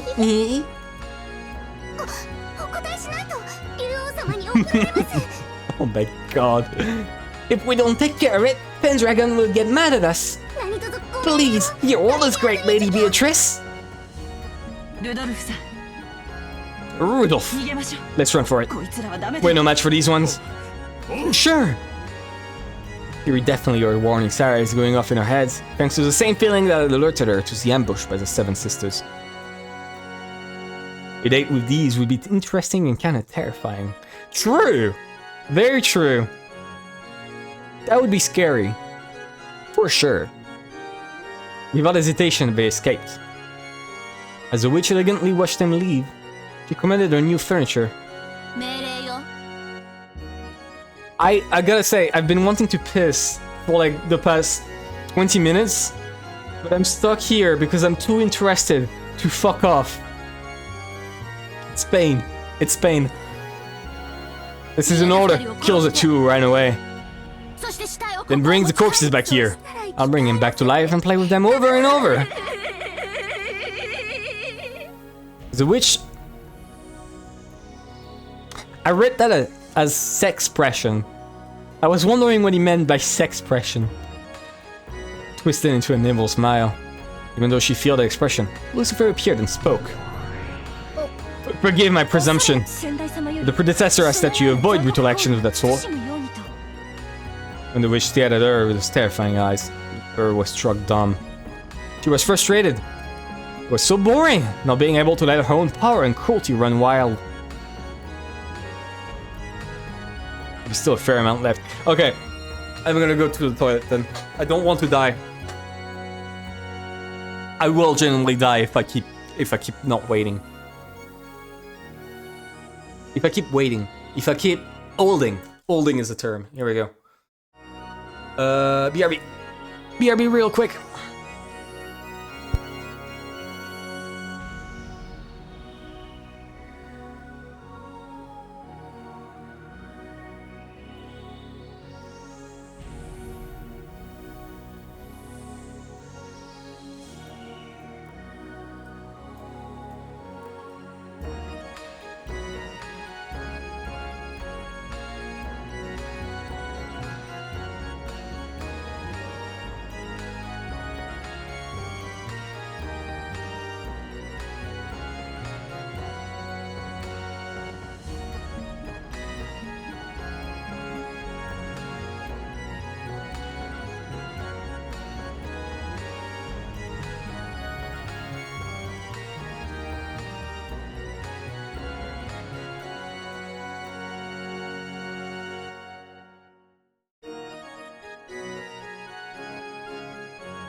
I'm back.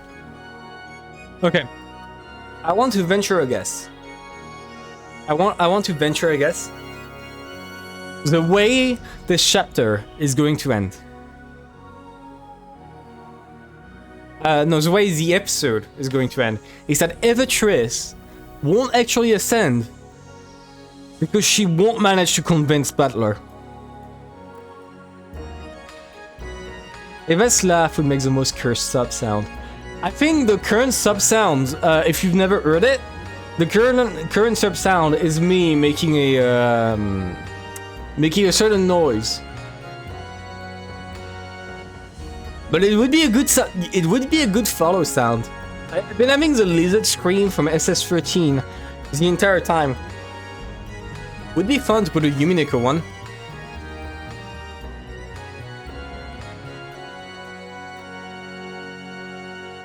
This annoying furniture of the predecessor kept telling her to show restraint, bringing her irritation to a peak. Good day, Elias. Hello, seriously, what the fuck? Clap. Got it in the first try. Hell yeah. Welcome, welcome.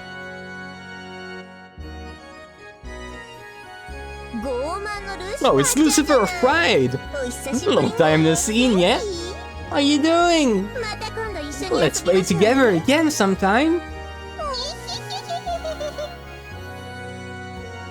I can't make voices this high-pitched. I don't think I can. You mustn't whisper, 410. You'll get in trouble. Let's carry out the great lady's Beatrice's order at once. Oh yeah, we're on the job right now. Yeah. Well then, roger that. What? Why am I seeing 07 there? Okay, what? What the fuck does that mean?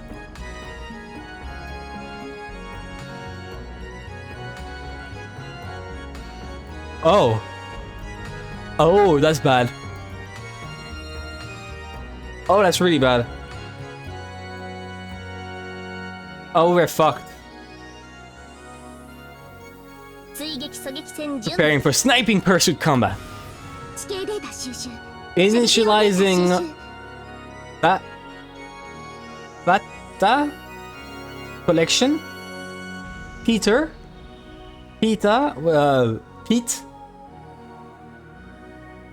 Or I could just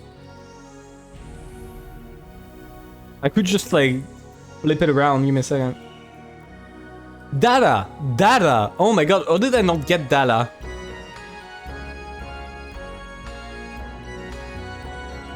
Get flipped. That link with 410. Forming. Oh my god, I keep trying to read it, but I can't. I really can't.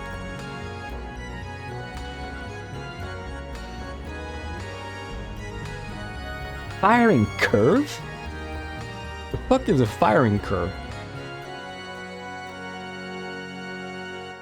Target lock required. Commencing terrain calculation error correction. Formulating firing curve. Supplemental control point calculations complete. Which you can abbreviate with the ever helpful. That's how you read it. Data link to 45. Not another game. I'm pretty sure it doesn't do that. I'm pretty sure it's just the girls who are like this. Like it's their screen. It's not Void Stranger again, don't worry. Accuracy 97%. Damn. Checking as a zone. Ah, that's no good. Lucifer, better get out from behind us. Or you'll get roasted by the back blast. Also, yeah, now there's rabbit girls.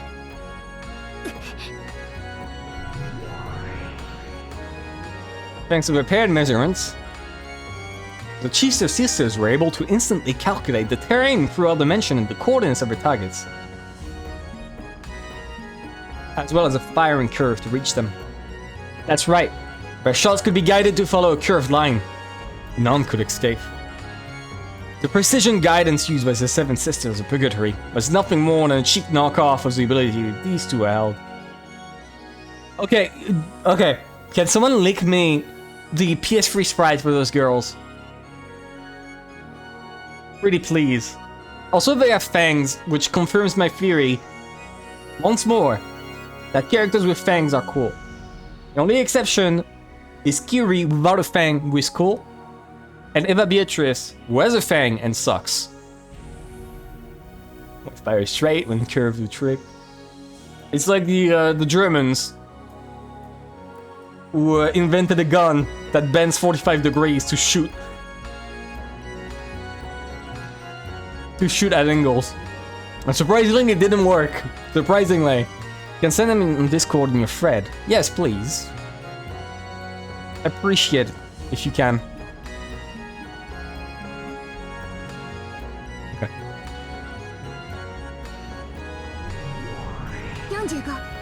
Never mind, they're here. Never mind. 45 firing preparations concluded. Ammo type selected and loaded. As the two of them faced each other, it was as though they were both pulling back a bowstring together. A dozen golden arrow was ready there. 410 firing. By the way, you'll know this is all true or false depending on the amount of bullets Battler hears. Or I guess doesn't hear. They're far enough. Oh, amazing. I'm not gonna lie. Too gay for straight shots here. True. I'm not gonna lie.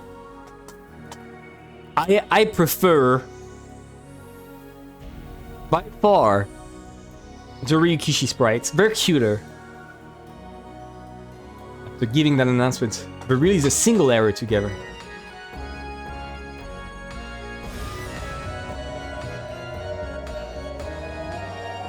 Oh my god, no! I just noticed. Okay, I need to show this. I just noticed. So this is the PS3 sprite, right? Give me a second. This is a Ryukishi sprite. Right here. Like, come on. The eyes are awful in this one. They obviously increase the size of the boobs, because obviously, right? And they didn't even do the clothes right. Also, this emblem isn't even orange or gold. This sucks. She's so much cuter in Ryukishi. I love Zyuji sprite. You'll never convince me otherwise. They're a bit lost weight. Yeah. 8 PS3. And you know what I prefer to the OG sprite? Pachinko. They're objectively better. Okay, I'm joking, but there are some good Pachinko sprite. Give me a second. There are some good ones. Pachinko, give me a second.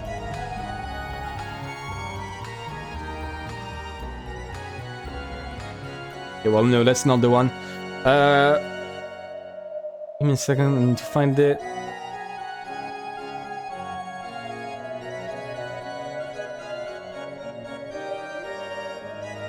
What the fuck? I lost it. It's over. Okay, well, never mind.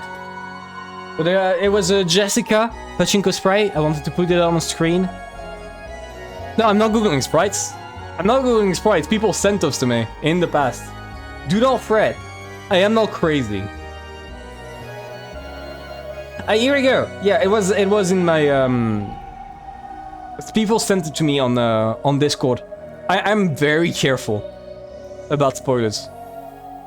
This is like one of the few Pachinko sprites that actually look good, in my opinion. I actually like how this one looks. And meanwhile, on the other end, some characters, absolutely mugged.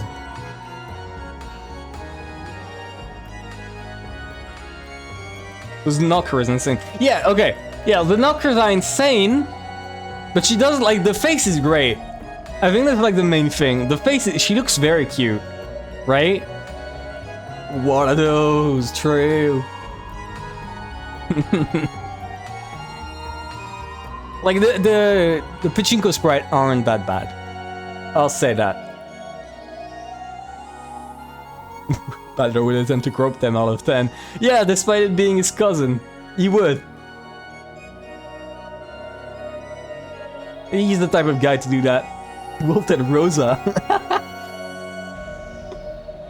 A bit of a mistake there. Okay, let's keep going. Let's keep going. As the path taken by the gold sparkling snake of light drew a curve, it followed the direction that Rudolph and Kiri had escaped to in rapid pursuit. It turned through the corridors, crawled over the floor, chasing them as it drew a beautiful curve. There's 2% chance they survived, by the way. No one could block the guided shots of the Chiester sisters. No one could escape from them, and their strength could pierce all magical and physical defenses. It was quite a merciless guided weapon of certain death. However, among mythical class soldiers, was a weapon used by pretty much everyone. It was very commonplace for them, and very extraordinary for those of the everyday world. What the? And they noticed something rapidly chasing them and turned around. The exact position of Rudolph's art was pierced by the gold snake.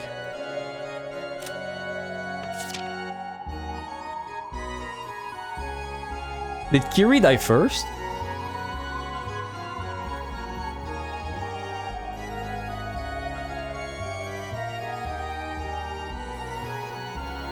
Oh, no, never mind. He's not dead yet. He's not dead yet. Kiri, when she takes it to the head, is gonna die instantly, and he's gonna die afterwards. Okay. Will happen in an instant. Rudolph? The gold snake pierced Rudolph. It swooped down to the floor, drawing a beautiful spiral, rolled itself around Kiri's leg, and crawled up to her chest. And just like Rudolph, it pierced the exact location of her heart. Never mind, no, I'm wrong. I forgot. I established that in episode 2. I forgot about that. I established that the position of the stake does not necessarily mean that we were attacked there. In fact, the way Nenjo died had nothing to do with stakes, and it was planted afterwards. Plus she did say that she was gonna revive them and kill them with this stake at the end. And all of that happened in an instant. It pierced Rudolph and then Kiri, but they died, dropped to their knees, and fell over at almost the exact same time. What's this? Talk about overwhelming! Ridiculously easy, isn't it?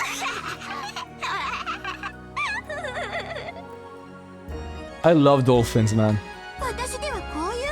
This is the kind of furniture I need. Way different from predecessor Sama's second-hand furniture.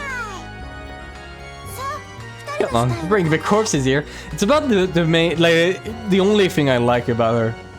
Don't like it, Beatrice. I don't like the fake one. I forgot. The fake one is the name. I won't call her by anything else. Reviving them until bored, and I'll try killing them in as brutal way as I can think of. To think being a witch could be so much fun. That taking a life could be so much fun.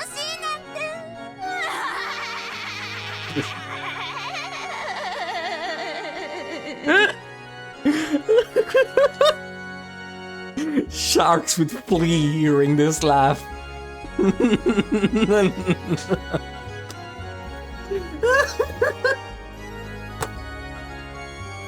Oh my fucking god.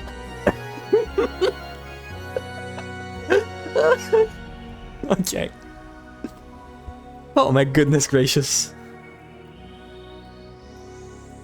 From the time humans are bored, the most shun action we can take is the murder of another human. It's only natural that humans can't understand how pleasurable it can be to break this taboo. The one dolphin we don't want to mess around with. Yeah, definitely. But she was no longer a human. She was a witch. And there were some pleasures that only witches could understand. But now she had tasted those pleasures and was totally immersed in them. After learning that the contents of the forbidden pot were honey, she could no longer live without them. No, maybe the contents were honey because they were forbidden. Anyway, by killing humans gruesomely. And doing it over and over. She could feel the drug-like pleasure even now. As the witch rolled over laughing, the gold snake that had just been shot returned as though being reeled in. At the tips, 2 people were pinned and dragged along. The witch's order had been fulfilled. Rudolph and Kiri had been killed instantly, and the corpses had been carried back. Chiester 45 and 410, order execution complete. We await your next order, great Lady Beatrice. Please, your orders. From babysitting to playing online games with you. No, that's real terrifying. Think about it. What if your best online friend is actually a rabbit? What if, man? What if? You're shooting down a space shuttle. We'll take care of everything. Looks like these 2 are the sacrifices for the 4th and 5th Twilights. In the end, I don't need those worthless 7 sisters. Or are they the 5 sisters now? Yeah, what will that work? And those guys to pierce and gouge the forehead and the chest. But I can do that at the very end, and I'm free to play in any way I want until then, right? Oh, I wish someone would kill her.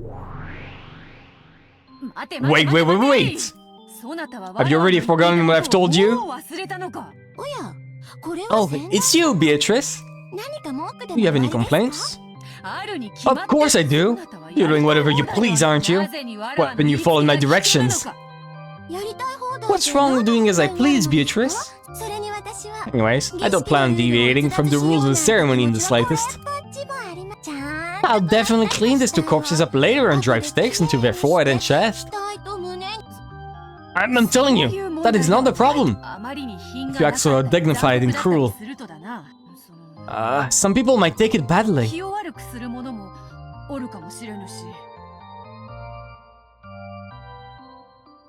There's no way that Beatrice is in love with Butler.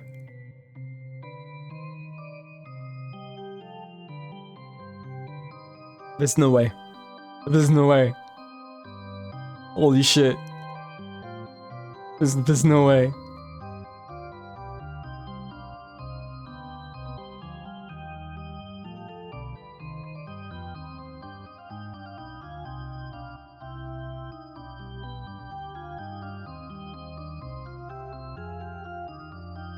I need to edit.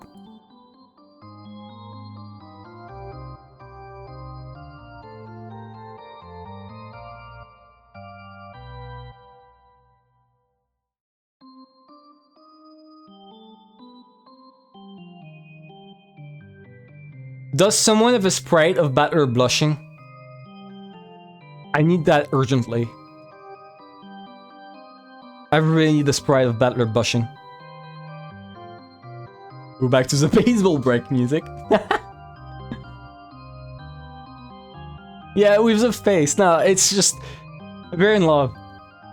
Or Beatrice is in love. Butler not yet.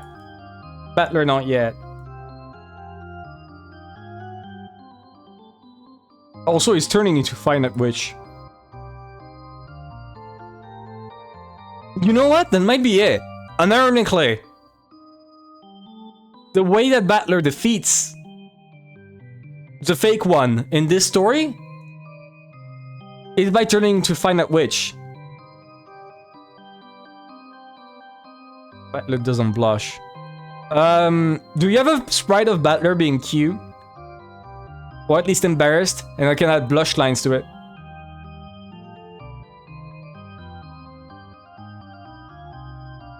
Either would work.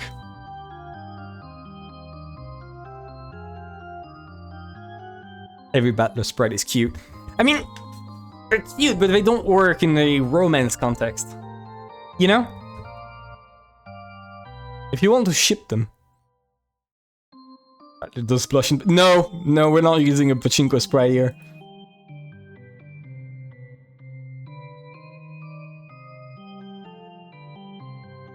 Oh yeah, thank you so much. Oh, this is perfect. Thank you so much. Never, don't worry about it. Don't worry about it. There's nothing.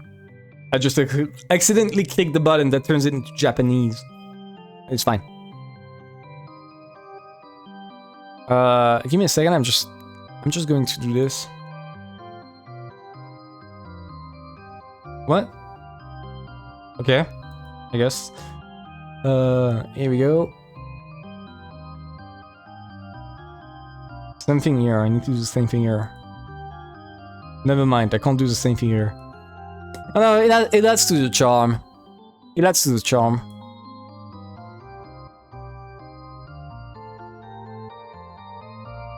I need to blow up his head.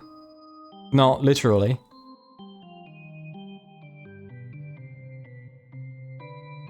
How do I phrase this? How do I frame this? When you flip him horizontally, it looks wrong. It looks wrong when flipped. Right? That looks wrong. That doesn't look right. That's not my goat.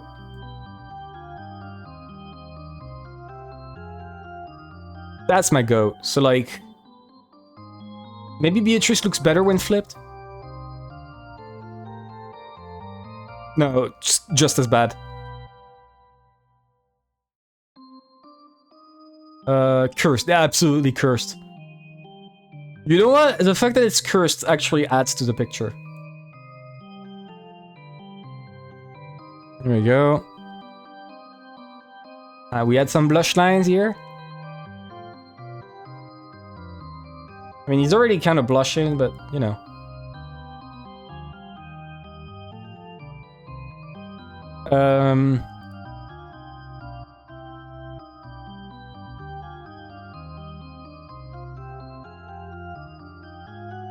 This is the best toss I can do, by the way. This is...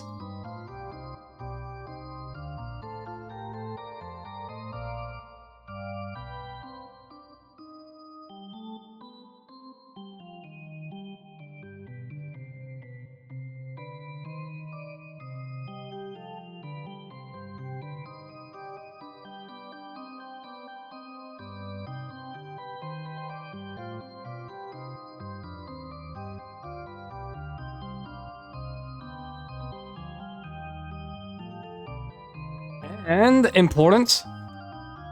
We gotta switch back to Ariel. Important. The most important part of all this.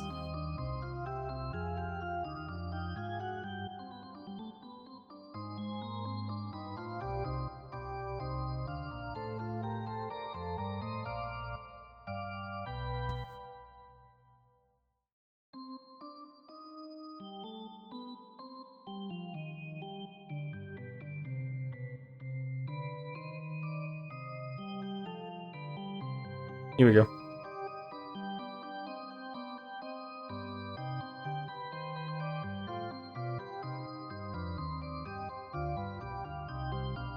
I think this is good. I think this is good. Right? Right? Cursed. Yeah. So I already read that one.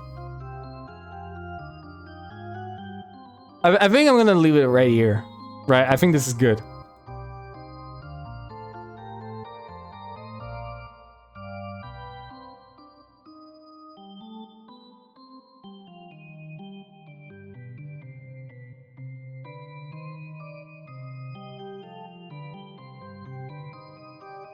It's beautiful. It's beautiful.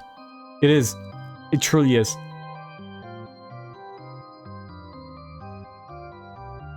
Okay, okay. Let's keep going. Let's go back.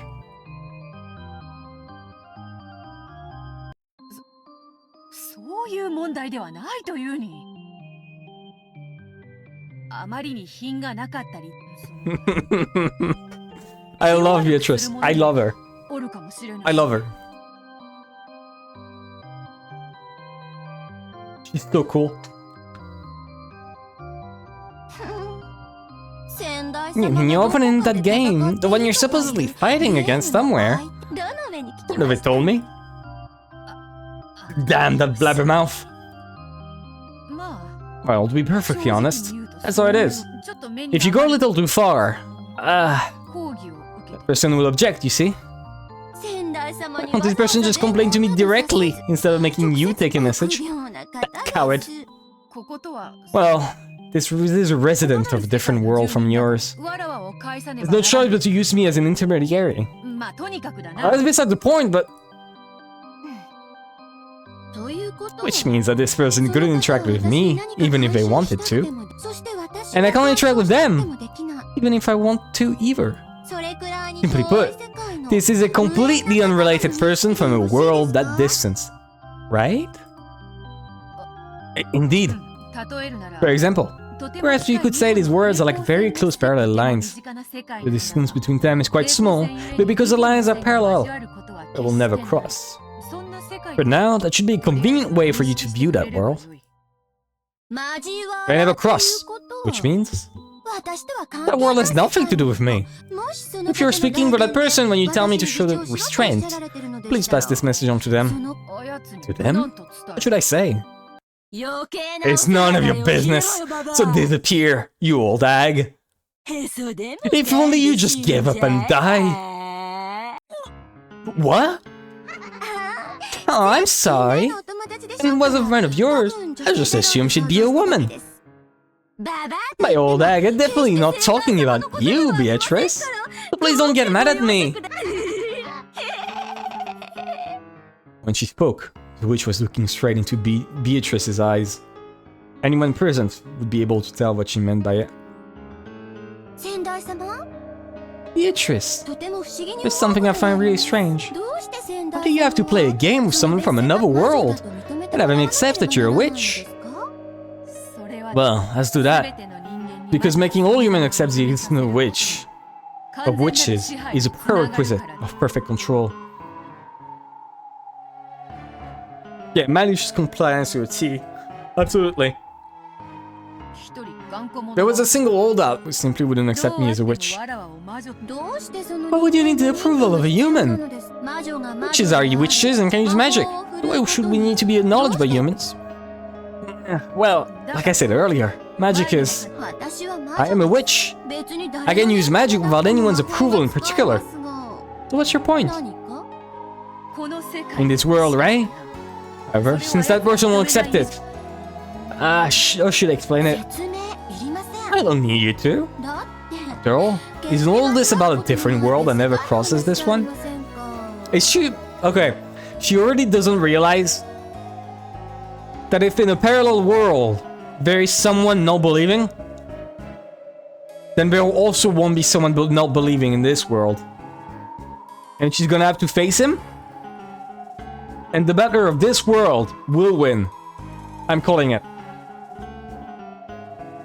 Beatrice, the real one, is much smarter and has been working towards winning Battler for a reason that the fake one doesn't realize.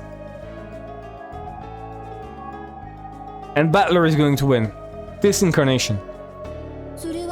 But whereas that world might as well not exist. You fighting a game in another world is absolutely no different from you telling me about stuff from your imagination. I'll say it again. It has nothing to do with me.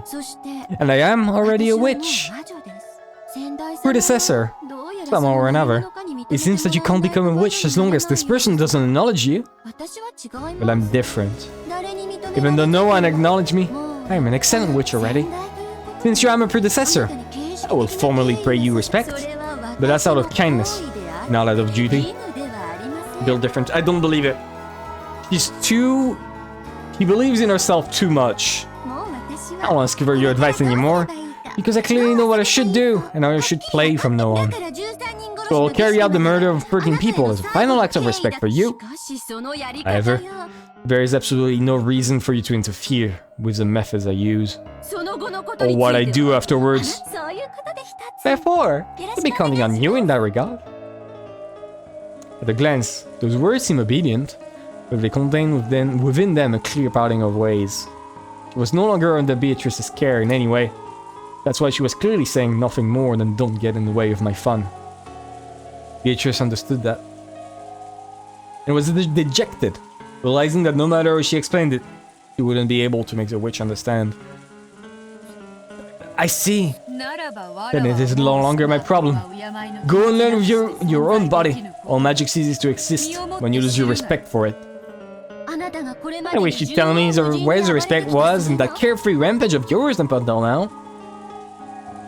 Hearing that, Beatrice could not respond, because she remembered hearing exactly the same thing from her teacher. Okay now, Chiester sisters? See off my predecessor on her way back.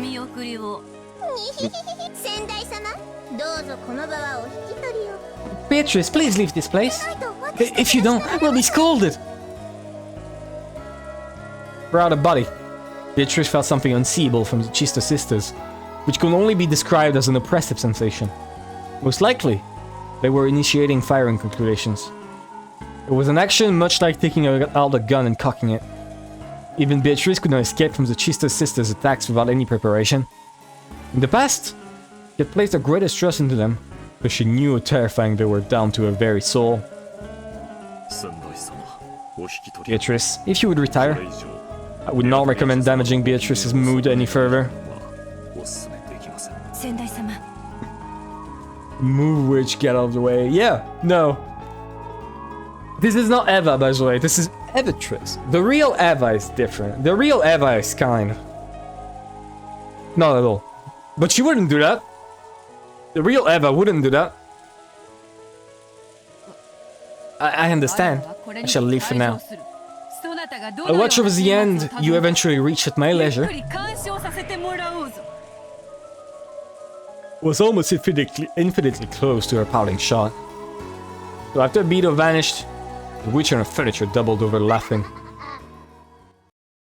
Besides run over. Well, I do understand. The endless power is fun. The joy of freely toying with an extremely limited life cannot be explained to those who have not tasted it. You can understand the feeling of being possessed with a pleasure similar to drugs. It must have been quite fun, judging by your antics in the past. Are you saying it's just like you tried to admonish me in the past, over and over, and I did not listen?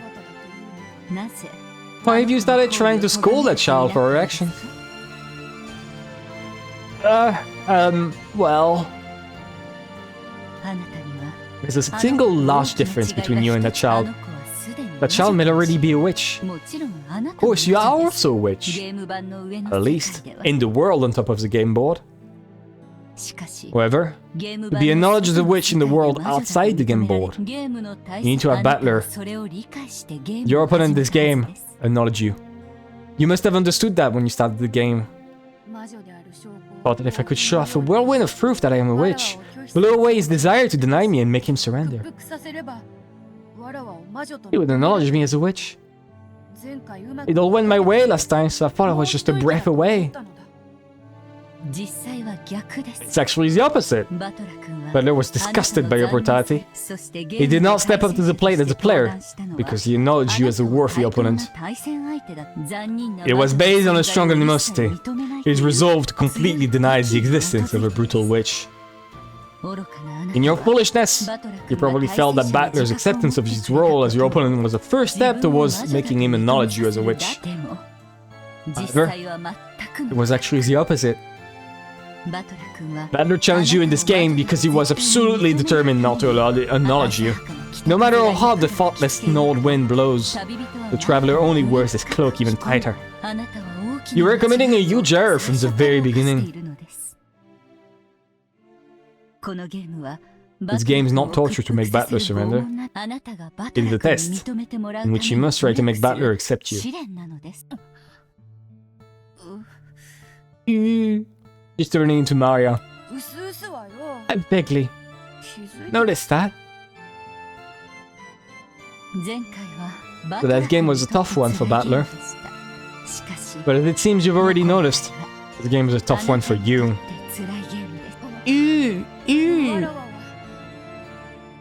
What should I do now? Think about it for yourself. Fortunately, you've already given up your pieces on the game board to the new witch. You'd have plenty of time to reflect upon your own self.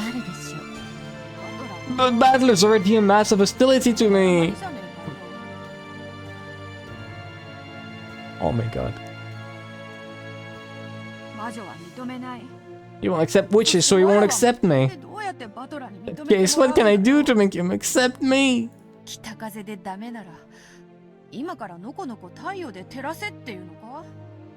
me a second.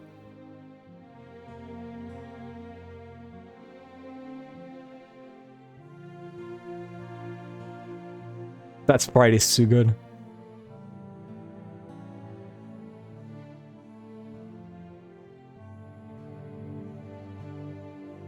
It's okay, B2. I accept you. I wouldn't. If it makes her feel like this, if she falls in love with me, if I deny her, then I would deny her. Me? After all this time? It's October now. The Halloween season. The month of rebirth, when the sun dies and is revived again. When the sun is weak right after reviving. We may not reach far enough through the cold winter winds. However, it slowly grows and is eventually able to hail the coming of spring. At that time, the traveler may even fold up his cloak. Are you saying that I've been mistaken? Yes, you have. You shall make Battler fall in love with you, and out of love he will accept you. The beautiful hole of the Ushirmi I mentioned. Okay, no, seriously, I gotta say. Something that would just disgust me, like, would completely break Umineko for me. Like, I mean, I don't want to, like, kind of ruin it, but, like, I gotta say it. If in episode 8, it doesn't end with Battler and Beatrice in a wedding, I quit. If I don't get married with each other and Battler accepts Beatrice as an act of pure love, I quit. What's the point of the story anymore? Right? Okay. The beautiful hull of the Ishiragi I mentioned was covered with a golden sparkle, like gold leaf, and stained deep red with thick spurts of blood. The number of deaths given to Rudolph and Kiri had long surpassed anything you could count on both your fingers and your toes. So above 30 then. The witch was breathing so hard her shoulders shook, but it wasn't because she was tired. She just couldn't hide her ragged breaths caused by her still uncontainable excitement.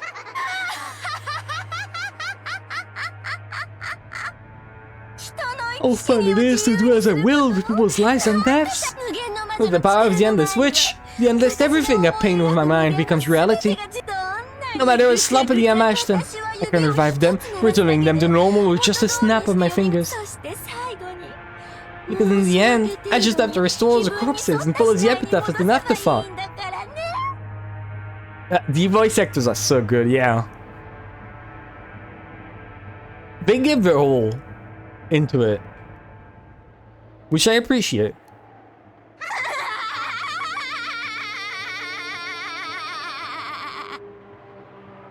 It's so hard not to laugh. It's so hard. It is really, really tough. You have no idea. Oh my god. Hey, you guys. Have you ever sliced a stuffed animal's stomach open? No, never. What about you, 45? No. I have never done it. My apologies. That's understandable. Normally you wouldn't. Especially not if it was a stuffed animal you liked. But I've always thought about it. Always thought about peeking in and seeing what was packed inside this fluffy, stuffy animal I loved. Nah, I never thought that. I never thought that. If you got it and looked inside, your curiosity may be quelled, but the stuffed animal would be broken. So even though you want to see it, you can't. You understand the feeling, right? The power of the endless witch can truly grant that wish. As I am now, I can slice a stuffed animal all I want. And yet, with a bit of magic, I can return it to normal and revive it. In other words, it means I've broken all limitations in this world. As I am now, I don't have to hesitate or give up an idea or anything. That joy, There's probably no one who can understand it. No one other than me, the Golden Witch! As the witch let out a mad war cry. She revived Rudolph and Kiri again. And faster than they could realize it, she killed them right away. And she made it known that something other than cotton was stuffed inside those two.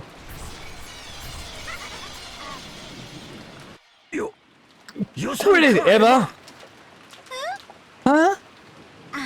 Ah, it's you! How long have you been there? In the gruesome hole, Hideyoshi appeared with his gun readied. The witch had sealed the mansion with a barrier, so Hideyoshi had nowhere to run. Probably picked up Rudolph's or Kiri's gun and come back. The gun which should have been something to be feared. Apparently no longer an object she took seriously now that she was overflowing with magical power. Her bold expression didn't flinch in the slightest. Why do you have to kill Rosa and Maria? And Rudolph and Kiri? Huh? I'm the head of the Ishinomiya family. The witch of Rokonjima. Everything that occurs on the island is all up to me. Whether they happen to be alive or dead at any particular moment in time is meaningless to me. You went mad after finding 5 as gold. Just so I must that gold I've impiled. Okay. Is no one going to point out that this is child Jessica and not adult Jessica? And not adult Eva? I don't know why I said Jessica. Yeah, no, is no one going to point that out? Can't even imagine it. It must have been enough to steal away your sanity. But if there was that much gold, why didn't you think of graciously splitting it up? You must understand. All of that belongs to the Golden Witch. No one is qualified to touch it, except me.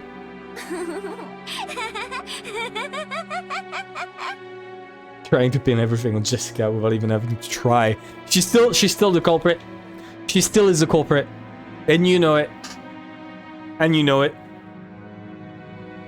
What are you? Well, tell me you're that thing Eva told me about long ago. The witch Eva from when she was young? That's right. I am the me from my years as a girl who's been living in the heart of your wife, Eva, this whole time. 1 second before they say it, I ask the question. God damn it. And I'm a witch. Eva became an adult by forgetting me. She can't use magic. Old kids get their heads filled with innocent but cruel ideas sometimes.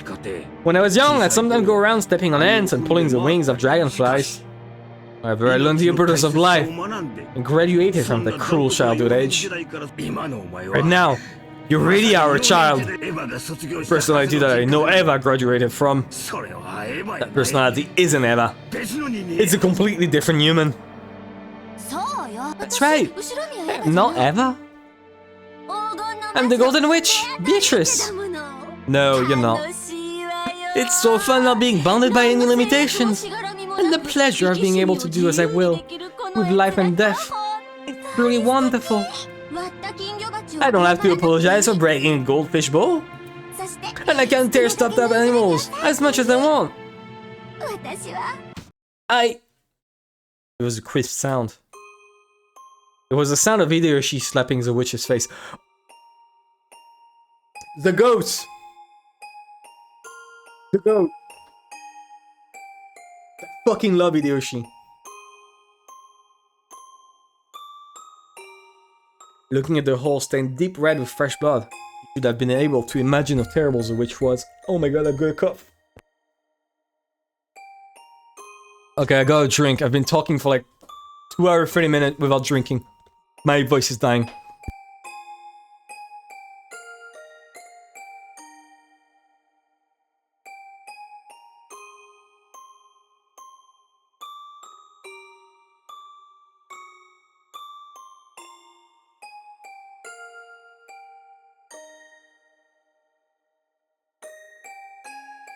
I do try to stay hydrated.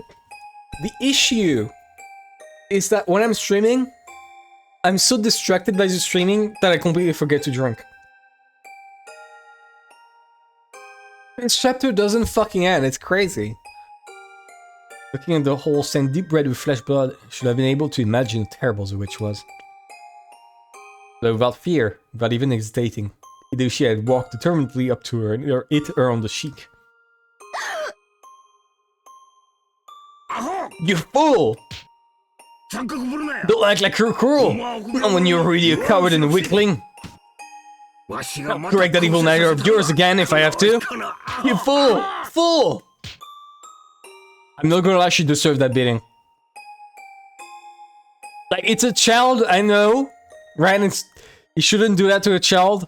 But also that child has just killed people hundreds of times. I think it's deserved.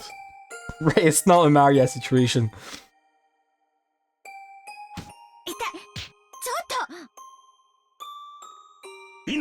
You're a woman who understands how important, how fragile life is, aren't you? I'll make you remember. What are you calling a witch, you stupid fool? You're my wife, Eva. If anything, you're a witch of the kitchen. You can always make the perfect snacks out of refrigerated leftovers in a flash. Won't you open your eyes, you fool? Didn't I just tell you that I'm not Eva? You stupid fool! You! You! As tears dripped down his face, Hideyoshi kept eating the witch's head. He wasn't even pointing the gun at her anymore. Therefore, the sound of gunfire couldn't have come from the gun Hideyoshi was holding. What? The gun, which had fallen in the corner near Rudolph's corpse, was floating in the air, and smoke lingered near the barrel. The kitchen pot, okay. I don't think the kitchen pot is bad. He wasn't saying it as in like, you're good in the kitchen. He was saying it as in like, that's a good memory as of her. That's, you know. One of the good memories he has with her is, oh, like, she's a perfect cook. I don't think it's that bad. You know? You aren't you when you're hungry. True. Also, hi, I'm a devil. Hi. Okay. It's just funny out of context. True, it is. And the bullet? The red stain was slowly spreading across the chest section of Hideyoshi's vest. Even though his back was facing the barrel of the gun. The bullet had driven through Hideyoshi's chest.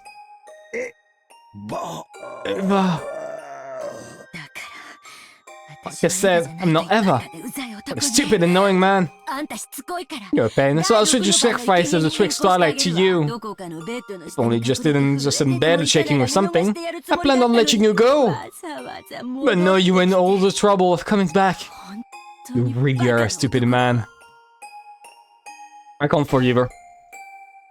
I can't forgive her. There was a dull sound as Hideyoshi fell to the floor.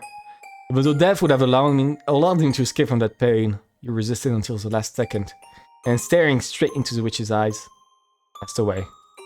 Because he had died without closing his eyes. The witch didn't realize that he was dead for a short while, and remained pinned by that gaze. Should we make this one a new toy and play? Those words, the witch finally realized that she was dead. Yeah. Right. What will we do? The Chiester waited for instructions. On the inside, they imagined the source of even more brutal orders their master might give. The expression that rose to the witch's face looked as though she'd gotten over her excitement. She looked down at Hideyoshi's face, still had tears dripping down it. Such a killjoy! And it's all this guy's fault. I'm done. Renove, are you here? Yes, right here. Take care of the cleanup. I'll bet the predecessor makes a fuss over this one. Please make it clean enough for that old hag to accept. I guess I'll follow the rules of the ceremony, out of a sense of obligation to Beatrice. Keep these 3 corpses as a 4 through 6 twilight. Lucifer, it's your turn! Lucifer of Pride right here. You can do these 3 corpses and gouge them. Into corpses? That's right. Not a problem with that. No. Seven sisters of bigotry had their own sort of pride. The pride of a hunter. The pride of gouging prey that they had brought down they themselves. However, being told to gouge a corpse that someone else had brought down ran contrary to that sentiment. Of course, the witch didn't mean it that way, but it was the seven sisters. It was horribly humiliating. However, they had already screwed this up, with two of the sisters defeated, so they had no right to question her. Only Runove appreciated this, and I rested his hand on her shoulder in understanding. This is an order from Beatrice. Lucifer, carry these three and dispose of them in accordance with the etiquette of the ceremony. Then, when you are done, lend me a hand with cleanup. Certainly. The witch looked down upon Hideyoshi's corpse, also implying that the no delicate atmosphere was all Hideyoshi's fault. Stupid man, and he didn't even have to die. Dear! Dear, where are you? You're there, right? Answer me! The crash of a thunderbolt woke Eva from a nightmare. Hideyoshi had been gripping her head at that time. A fearful heart would have probably been instantly healed.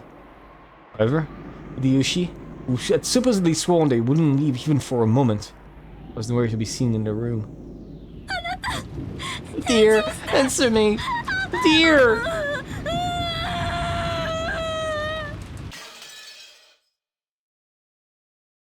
Oh my god. It's only been 20 minutes.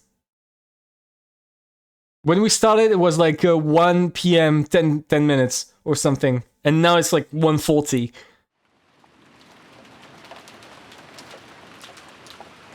Or something. I don't remember the exact time. 1:21, I don't... 30 minutes, okay. Had already passed since Rudolph's group had left the guest house. By any measure, their return was too late. And crossing Natsui, waited by the entrance, were reaching the limit of her patience. The chain was set on the door, so with precaution in the event that Rudolph's group was attacked and the master key stolen from them. For that reason, they needed to wait by the entrance like this for the others to return. Really out too late. Don't you think something might have happened to them? Indeed. Ross glanced between his watch and the door, struggling to keep his composure. If something happened to prevent them from returning. A terrible thought. It seems we should be ready ourselves for that possibility. So it really was too reckless after all. That is what I said. What if they go outside when they knew it was this dangerous? How foolish! I'd go outside even though Rosa had just been attacked. Nothing will come of saying that now. At any rate, there are now 3 adults in the guest house. Me, you, and Eva was asleep with high fever. And George and Butler. Why do you forget them? They're both adults. Jessica also is an adult, too. But she's still in school. That time, forceful sound of a door being opened came from the hallway. They heard Eva's panicked voice. That voice kept calling out Hideyoshi's name. It seemed as though she'd had a bad dream or something due to her fever. It was calling for her husband. Eva! What is it? Are you okay? Where is my husband? My husband isn't here! Even though he promised that he'd stay with me the whole time. Even though he promised that he'd grasp my hand the whole time. Ross was struck down by this attitude of hers, which she had never shown in front of him before. But Natsui understood her feelings. They go by generation. Oh, true. True. Calm down! She's with Rudolph and Kiri. They're outside right now. Outside? Why? Why did he go outside after he promised that he'd stay with me the whole time? You mustn't go outside. The witch is outside. You mustn't go. You'll be killed.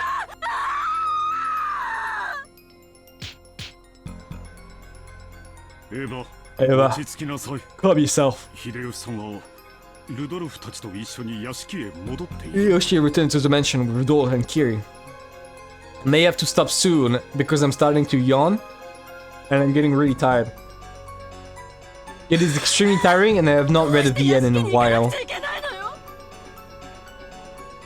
Why did he have to go to the mansion?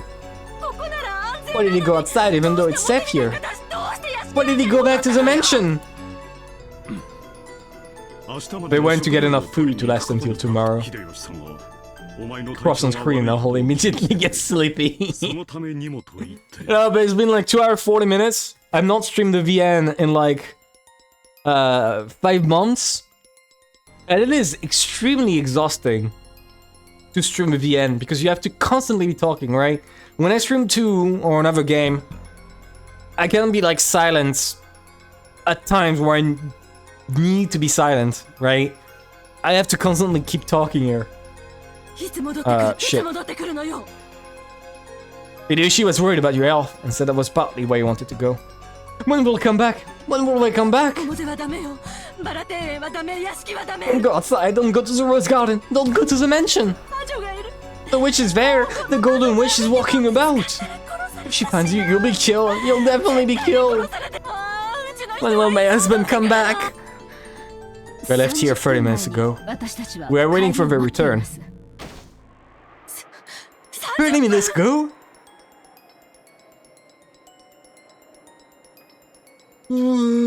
Fuck. Isn't that strange? Why would it take so much time for them to go back to the mansion to get food and come back? Why are you two just standing around here? We have to go get them. We have to hurry to where they are. Ebra probably had quite a nightmare. Because that continued even after she woke up. He could no longer hide or panic. That's why we tried calming her down. But all he did was make Eva's explosion cool even more. The magic fight scene is over. I wouldn't... That magic fight scene also made me yawn. I would say in episode 2. But it's just when the chapter rolled, I think that's what caused it. When the breaking glass happened. Maybe they heard that disturbance. Butler and the kids, who had supposedly been on the second floor, were peeking their faces through the crack of the lobby door. Like they're 8 years old, watching their parents bicker. Cross, Natsui, Eva, and Butler, George, Jessica.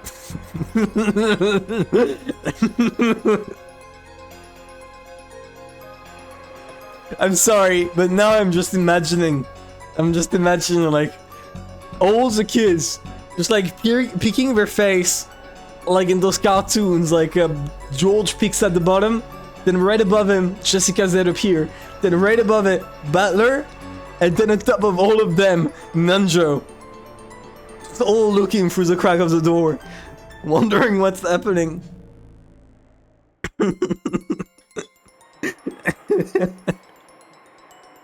What did he get included? And understood the current situation. I agree with mother. We should go to check on father and the rest. Yeah, that's right. It's even possible that their load's too heavy and they're having trouble carrying it. We should welcome some extra hands. This happened right after Rosa was attacked. This may have been a secondary disaster connected to that. We should act with caution here and... Don't be a fool! What do you mean, caution? Are you saying we should let my husband die, even though he might be begging for help? I'm going to look, and the cowards can stay here. Looking agitated, Eva raised her gun. Judging by her face, it'd be useless for anyone to try and stop her. So I guess we never heard any of the gunshots, right? I'll realize that first. Raise his head. I'll go as well. You will too, right, Butler? The more people, the better. Sure. Oh, Eva, we're coming even if you tell us not to. I'm coming too.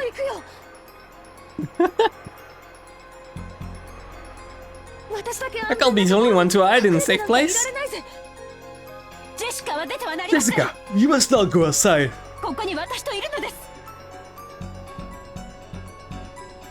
Stay here with me. Got it? It looks like we were implying that those three had already been killed anyway. So going outside would be pointless. Natsui realized that Eva felt like her heart had been gouged out, but she spoke out strongly at Jessica's mother. You're right. That should be fine. Let's have Nissan's family keep an eye on the guest house. This is a problem for my family and Battler. And I wonder if Dr. Nanjo would mind coming too. Just in case. Okay, so 2 issues.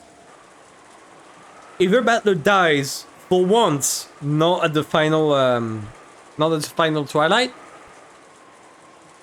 Or hello. The whole of the mansion. Battler, Eva, George, and Nanjo. On the corpses of Rudolph, Kiri, and Hideyoshi. Oops.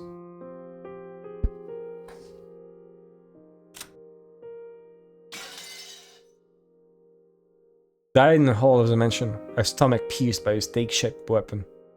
The stomach isn't a particularly lethal spot. Isn't it enough to just kill her in some other, easier way? Take a stake into her course.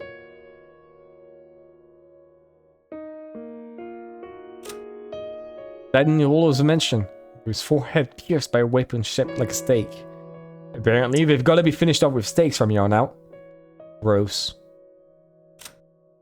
Died in the hall of the mansion, his chest pierced by a stake-shaped weapon. That was careless of me. Didn't think you were still alive.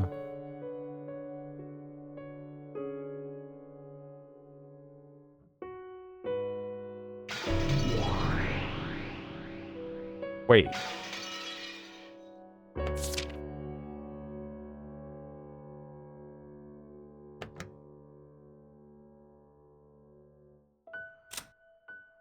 Okay. Stomach. Okay. So this is implying... No, if they could have pierced them in any order after killing them, right? If they're all like right here, all 3 of them in a room, right? They could have just decided which one to pierce. So it's useless to think about like in what order they got killed in a fight. As far as we're concerned, they could have been poisoned by gas or some shit and died all 3 at the same time. And then they got gouged. Obviously, it's not poison gas, right? Obviously. But I do appreciate being told this. This is interesting.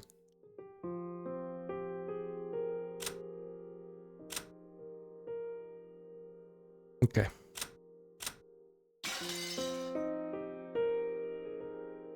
I think it might be good to stop here, actually. Right? Maybe there's a better point to stop there later. What do you guys think? I think it would be a pretty good point to stop here, right before we start going into the riddle.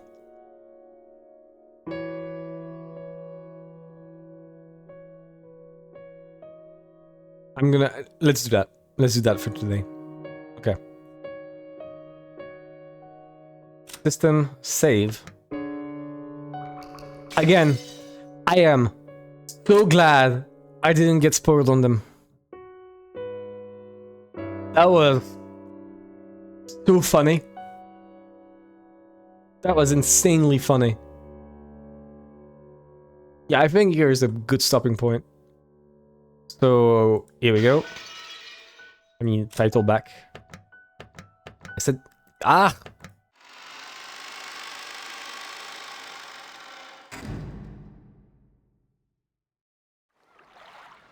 Yeah, I had a lot of fun. That was great. That was great. I'll talk about it more on Discord. I'll be thinking of like what the fuck went on. But it's a word. Yeah, let's stop here. Wish I was here from the beginning. Yeah. There's I'm still gonna be streaming. For sure. Still gonna be doing this.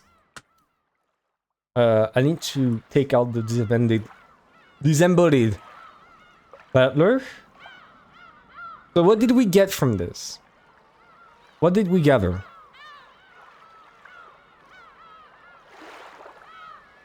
What should we gather from this?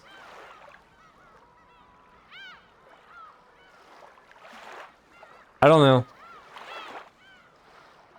I genuinely don't know. When's the next stream? What day is it today? Okay, so tomorrow I'm streaming 2:20. Probably finishing extra.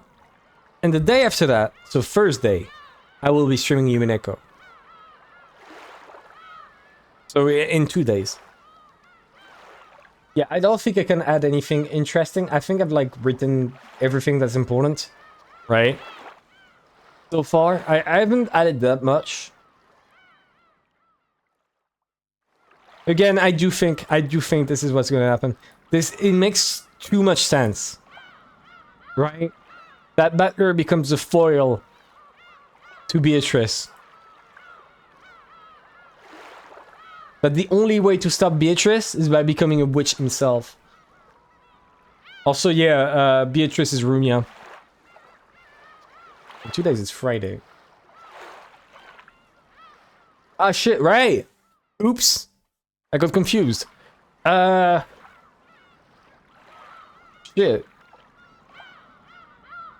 I don't know. So either I stream again tomorrow, more Umineko, or I stream Umineko in like on the 8th, Monday.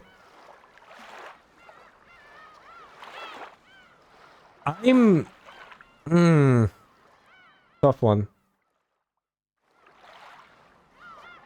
I kind of want to finish too, right? I don't know. So it's either tomorrow or or Monday. I'll make it clear. I'll say when. But right now I'm a bit too tired. So here we go. Thank you everyone for coming. I hope you all had a great time. Because I did. Because I did.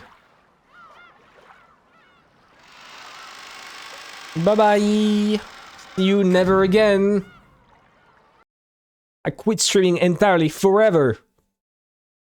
Never reading Umineko again. Fuck you all. Here we go.